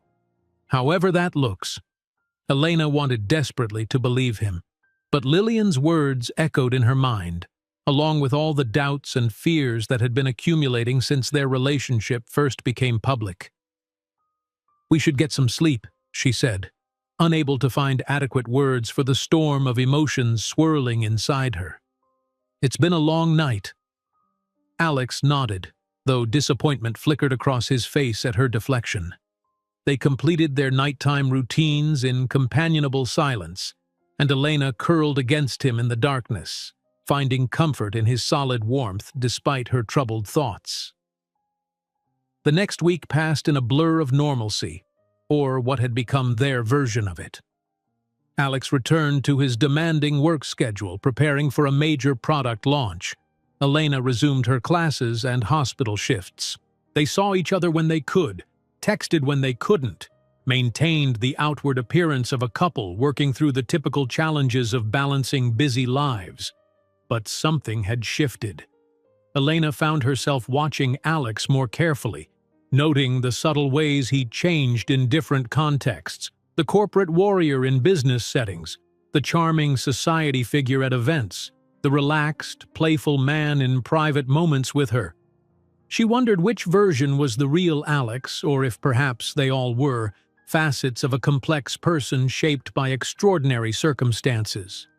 She also became more aware of her own adaptations, how she modulated her speech in his world, edited her stories to omit details that might emphasize their different backgrounds, even adjusted her body language to project a confidence she often didn't feel.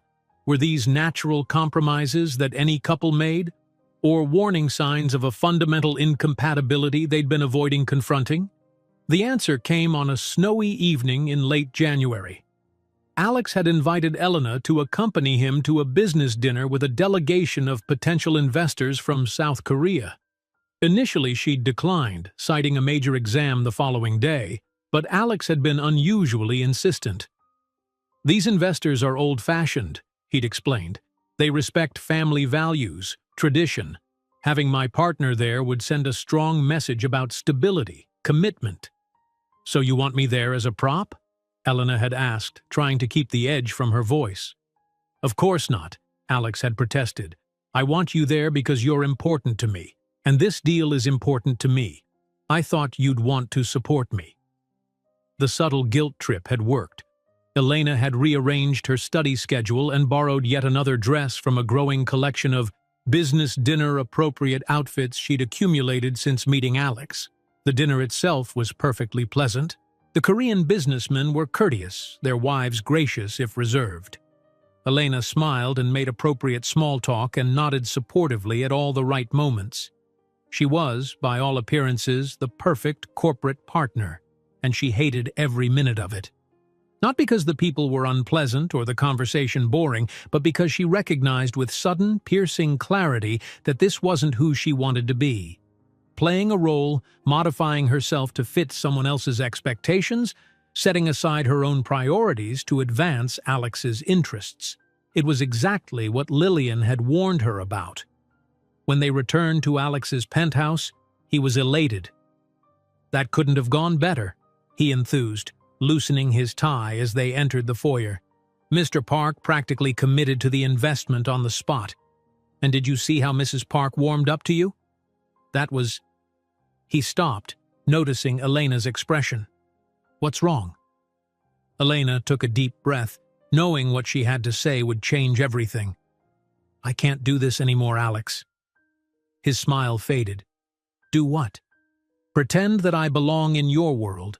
Pretend that I'm not compromising who I am every time I step into it." She wrapped her arms around herself, suddenly cold despite the warmth of the apartment. "I love you, but I don't think love is enough to bridge our differences." Alex stared at her, his face a mask of disbelief. "You don't mean that." "I do," Elena said, tears beginning to spill down her cheeks. "Tonight made it so clear. You needed me there as the supportive girlfriend, helping you close a business deal. And I did it, because I love you and want you to succeed. But it's not who I am, Alex. It's not the life I want." "So what are you saying?" His voice was barely above a whisper. "That we're too different? That we can't make this work?" Elena wiped at her tears, determined to be honest with him, even if it broke both their hearts. "I'm saying that I need to figure out who I am, separate from you and your world. And I don't think I can do that while we're together." The devastation on Alex's face nearly broke her resolve. "Elena, please. We can work through this. I'll make changes, "You shouldn't have to," she interrupted gently. "And that's the problem. I don't want you to change who you are or what matters to you. And I can't keep changing myself to fit into your life." Alex moved toward her, desperation in his eyes. "So we'll find a middle ground. There has to be a way." "Maybe there is," Elena conceded.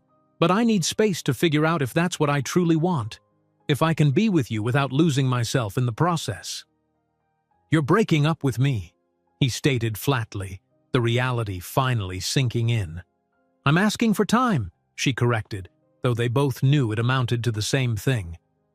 "Time to be sure that what we feel for each other is enough to overcome everything else."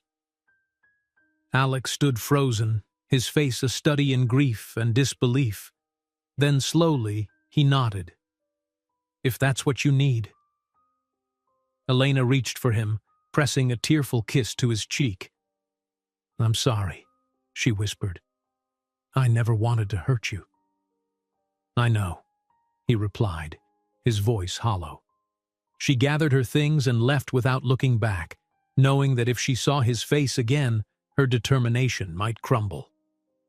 As the elevator descended from the penthouse to the ground floor, Elena leaned against the wall and allowed the tears to flow freely.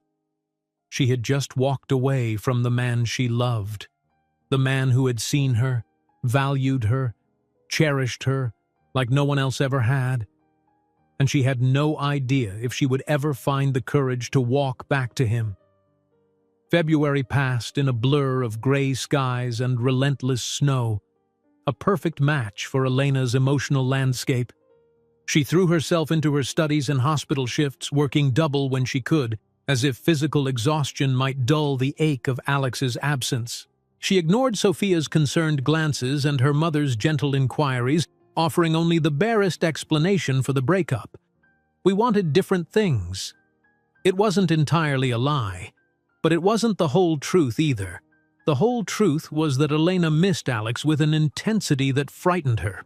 Missed his laugh, his unwavering support, the way he looked at her as if she were a miracle he couldn't quite believe was real. She checked her phone obsessively the first week, hoping to see his name on her screen. But Alex respected her request for space, maintaining radio silence that was both a relief and a fresh wound. "You know, Mija, sometimes the hardest part of loving someone is allowing them to be who they truly are," Connie said one evening as they sat working on a quilt together, an activity Elena had taken up again to fill her empty hours. "Even when that person isn't what you expected." Elena looked up from her careful stitching. "Is that what happened with you and Dad?" Connie's eyes softened with old memories. "Your father and I were from different worlds too. His family never approved of me, the poor girl from the wrong side of town. They had plans for him, expectations." She smoothed a square of fabric with aged fingers. "We fought for our love, but it wasn't easy. There were compromises, sacrifices on both sides." "Do you ever regret it?" Elena asked. "The sacrifices you made?" "Not for a moment," Connie replied without hesitation. "Because they were my choices, freely made. That's the key, Elena. Not that you never change or adapt for love, but that you do it by choice with your eyes open, knowing who you are and what matters to you." The wisdom of her mother's words followed Elena through the weeks that stretched into March. She began to see her relationship with Alex in a new light, not as a choice between preserving herself or loving him, but as a challenge to do both simultaneously. To find a way to be Elena Vasquez, future nurse, daughter, friend, while also being the woman who loved Alexander Chen. Meanwhile, across town, Alex was undergoing his own painful evolution. The first week after Elena left, he'd buried himself in work, staying at the office until the early hours, avoiding his empty penthouse with its memories of her laughter, her warmth, her presence. It was James who finally intervened, physically removing Alex from his office one night at 11. "This has to stop," the older man said firmly, as they sat in a quiet bar. "You look like hell, and from what I hear, you're making everyone at Vertex miserable." "I'm fine," Alex insisted, though the shadows under his eyes and the weight he'd lost told a different story. "You're not," James countered, "and you know it. What you need to decide is what you're going to do about it." "She asked for space," Alex said, staring into his untouched scotch. "I'm respecting that. And when has Alexander Chen ever just accepted defeat? When has he ever not fought for what matters to him?" James leaned forward. "Your father wouldn't have—" "I'm not my father," Alex snapped. James sat back, a small smile playing at his lips. "No, you're not, and thank God for that. Wei was brilliant, driven, a force of nature, but he never understood that some things are more important than success or legacy or what other people think." He placed a weathered hand on Alex's shoulder. "Don't make his mistakes, son." The conversation marked a turning point. Alex began to reevaluate not just his relationship with Elena, but his whole life. The expectations he'd internalized, the legacy he felt obligated to uphold, the compromises he'd been unwilling to make. He made changes, small at first, then more significant. He delegated more responsibility at work. He declined invitations to social events that held no genuine interest for him. He had long, difficult conversations with board members about his vision for Vertex's future, a vision that prioritized social responsibility alongside profitability. Some approved, others didn't. Alex found he cared less about their opinions than he once had. Most significantly, he began volunteering at a community center in Queens, teaching basic computer skills to immigrants and seniors. It was nothing like the high-profile charity work he'd done in the past. No galas, no press coverage, no networking opportunities. Just Alex, a classroom of eager learners, and the satisfaction of making a tangible difference in individual lives. It was there, on a chilly Friday evening in early April, that Elena found him. She hadn't planned it. She'd been picking up a prescription for her mother at the pharmacy next door when she'd glanced through the community center's windows and seen him, sleeves rolled up, patiently helping an elderly woman navigate a keyboard. Elena stood frozen on the sidewalk, her heart pounding. He looked different, thinner, with his hair slightly longer and less perfectly styled. But what struck her most was his expression, relaxed, genuinely engaged, without the weight of Chen Wei's legacy visibly pressing down on him. Before she could decide whether to approach him or slip away unnoticed, Alex looked up. Their eyes met through the glass, and the world seemed to still around them. For a long moment, neither moved. Then Alex excused himself to his student and walked to the door, stepping outside to where Elena stood. "Hi," he said simply, his voice carrying a tentative hope that made her chest ache. "Hi," she replied, suddenly tongue-tied. I didn't know you'd be here. I volunteer on Fridays, teaching basic computer skills." He gestured toward the classroom. "It's not changing the world, but it's changing their worlds," Elena finished for him. "That matters." Alex nodded, a small smile touching his lips. "I'm learning that." An awkward silence fell between them, 3 months of separation creating a chasm neither quite knew how to bridge. "You look good," Alex said finally. "So do you," Elena replied, though it wasn't entirely true. He looked tired, leaner, but also somehow more at peace. "Happy, I mean. I'm getting there," he acknowledged, making some changes. Elena nodded, unsure what else to say. Part of her wanted to throw herself into his arms, to tell him how much she'd missed him, how often she'd thought of calling. But another part, the part that had needed this separation, held her back. They had important things to resolve before they could move forward, if moving forward was even possible. "I should let you get back to your class," she said. "We're almost done for the day," Alex replied quickly. Would you like to get coffee? Or take a walk? The park's nice this time of evening." Elena hesitated, then nodded. A walk would be good. 20 minutes later, they strolled side by side through a local park, the early spring air crisp but not uncomfortably cold. They talked cautiously at first, about Elena's classes, Alex's work, neutral topics that didn't touch on their separation or the reasons behind it. But as the pathway curved around a small pond, Alex stopped walking and turned to face her directly. "I've missed you," he said simply. "Every day." The raw honesty in his voice broke through Elena's carefully maintained defenses. "I've missed you too," she admitted.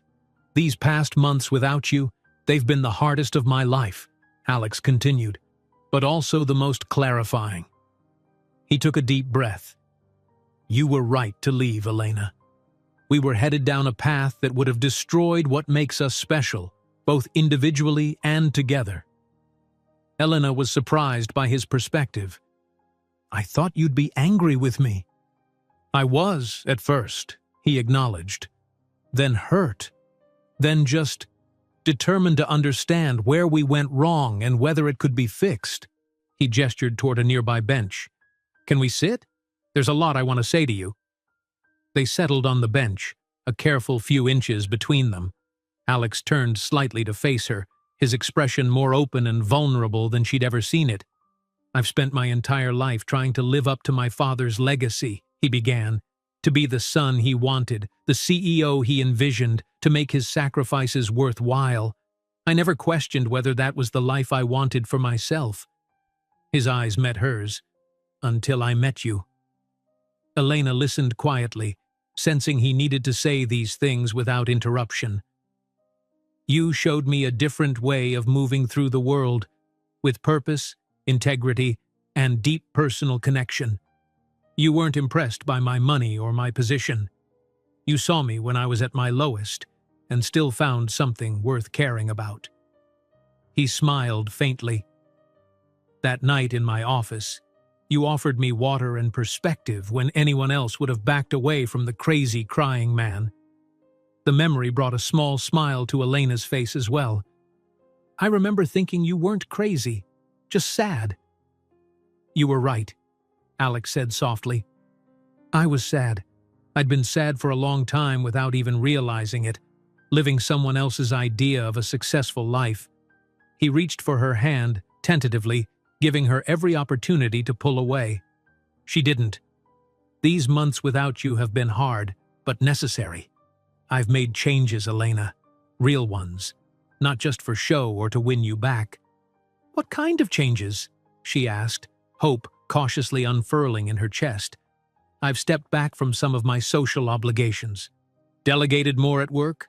Set boundaries with the board about my personal life. His thumb traced circles on her palm.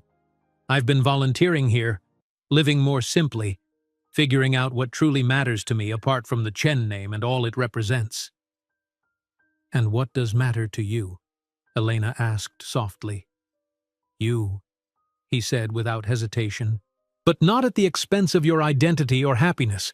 I don't want you to change who you are to fit into my world. I want to build a new world with you, one that honors both of us, exactly as we are. Tears pricked at Elena's eyes. I've been doing some thinking too, she admitted, about what I can and can't compromise on, about the difference between adapting and losing myself. She squeezed his hand. I don't mind attending business dinners or charity events sometimes. I don't mind learning about your world.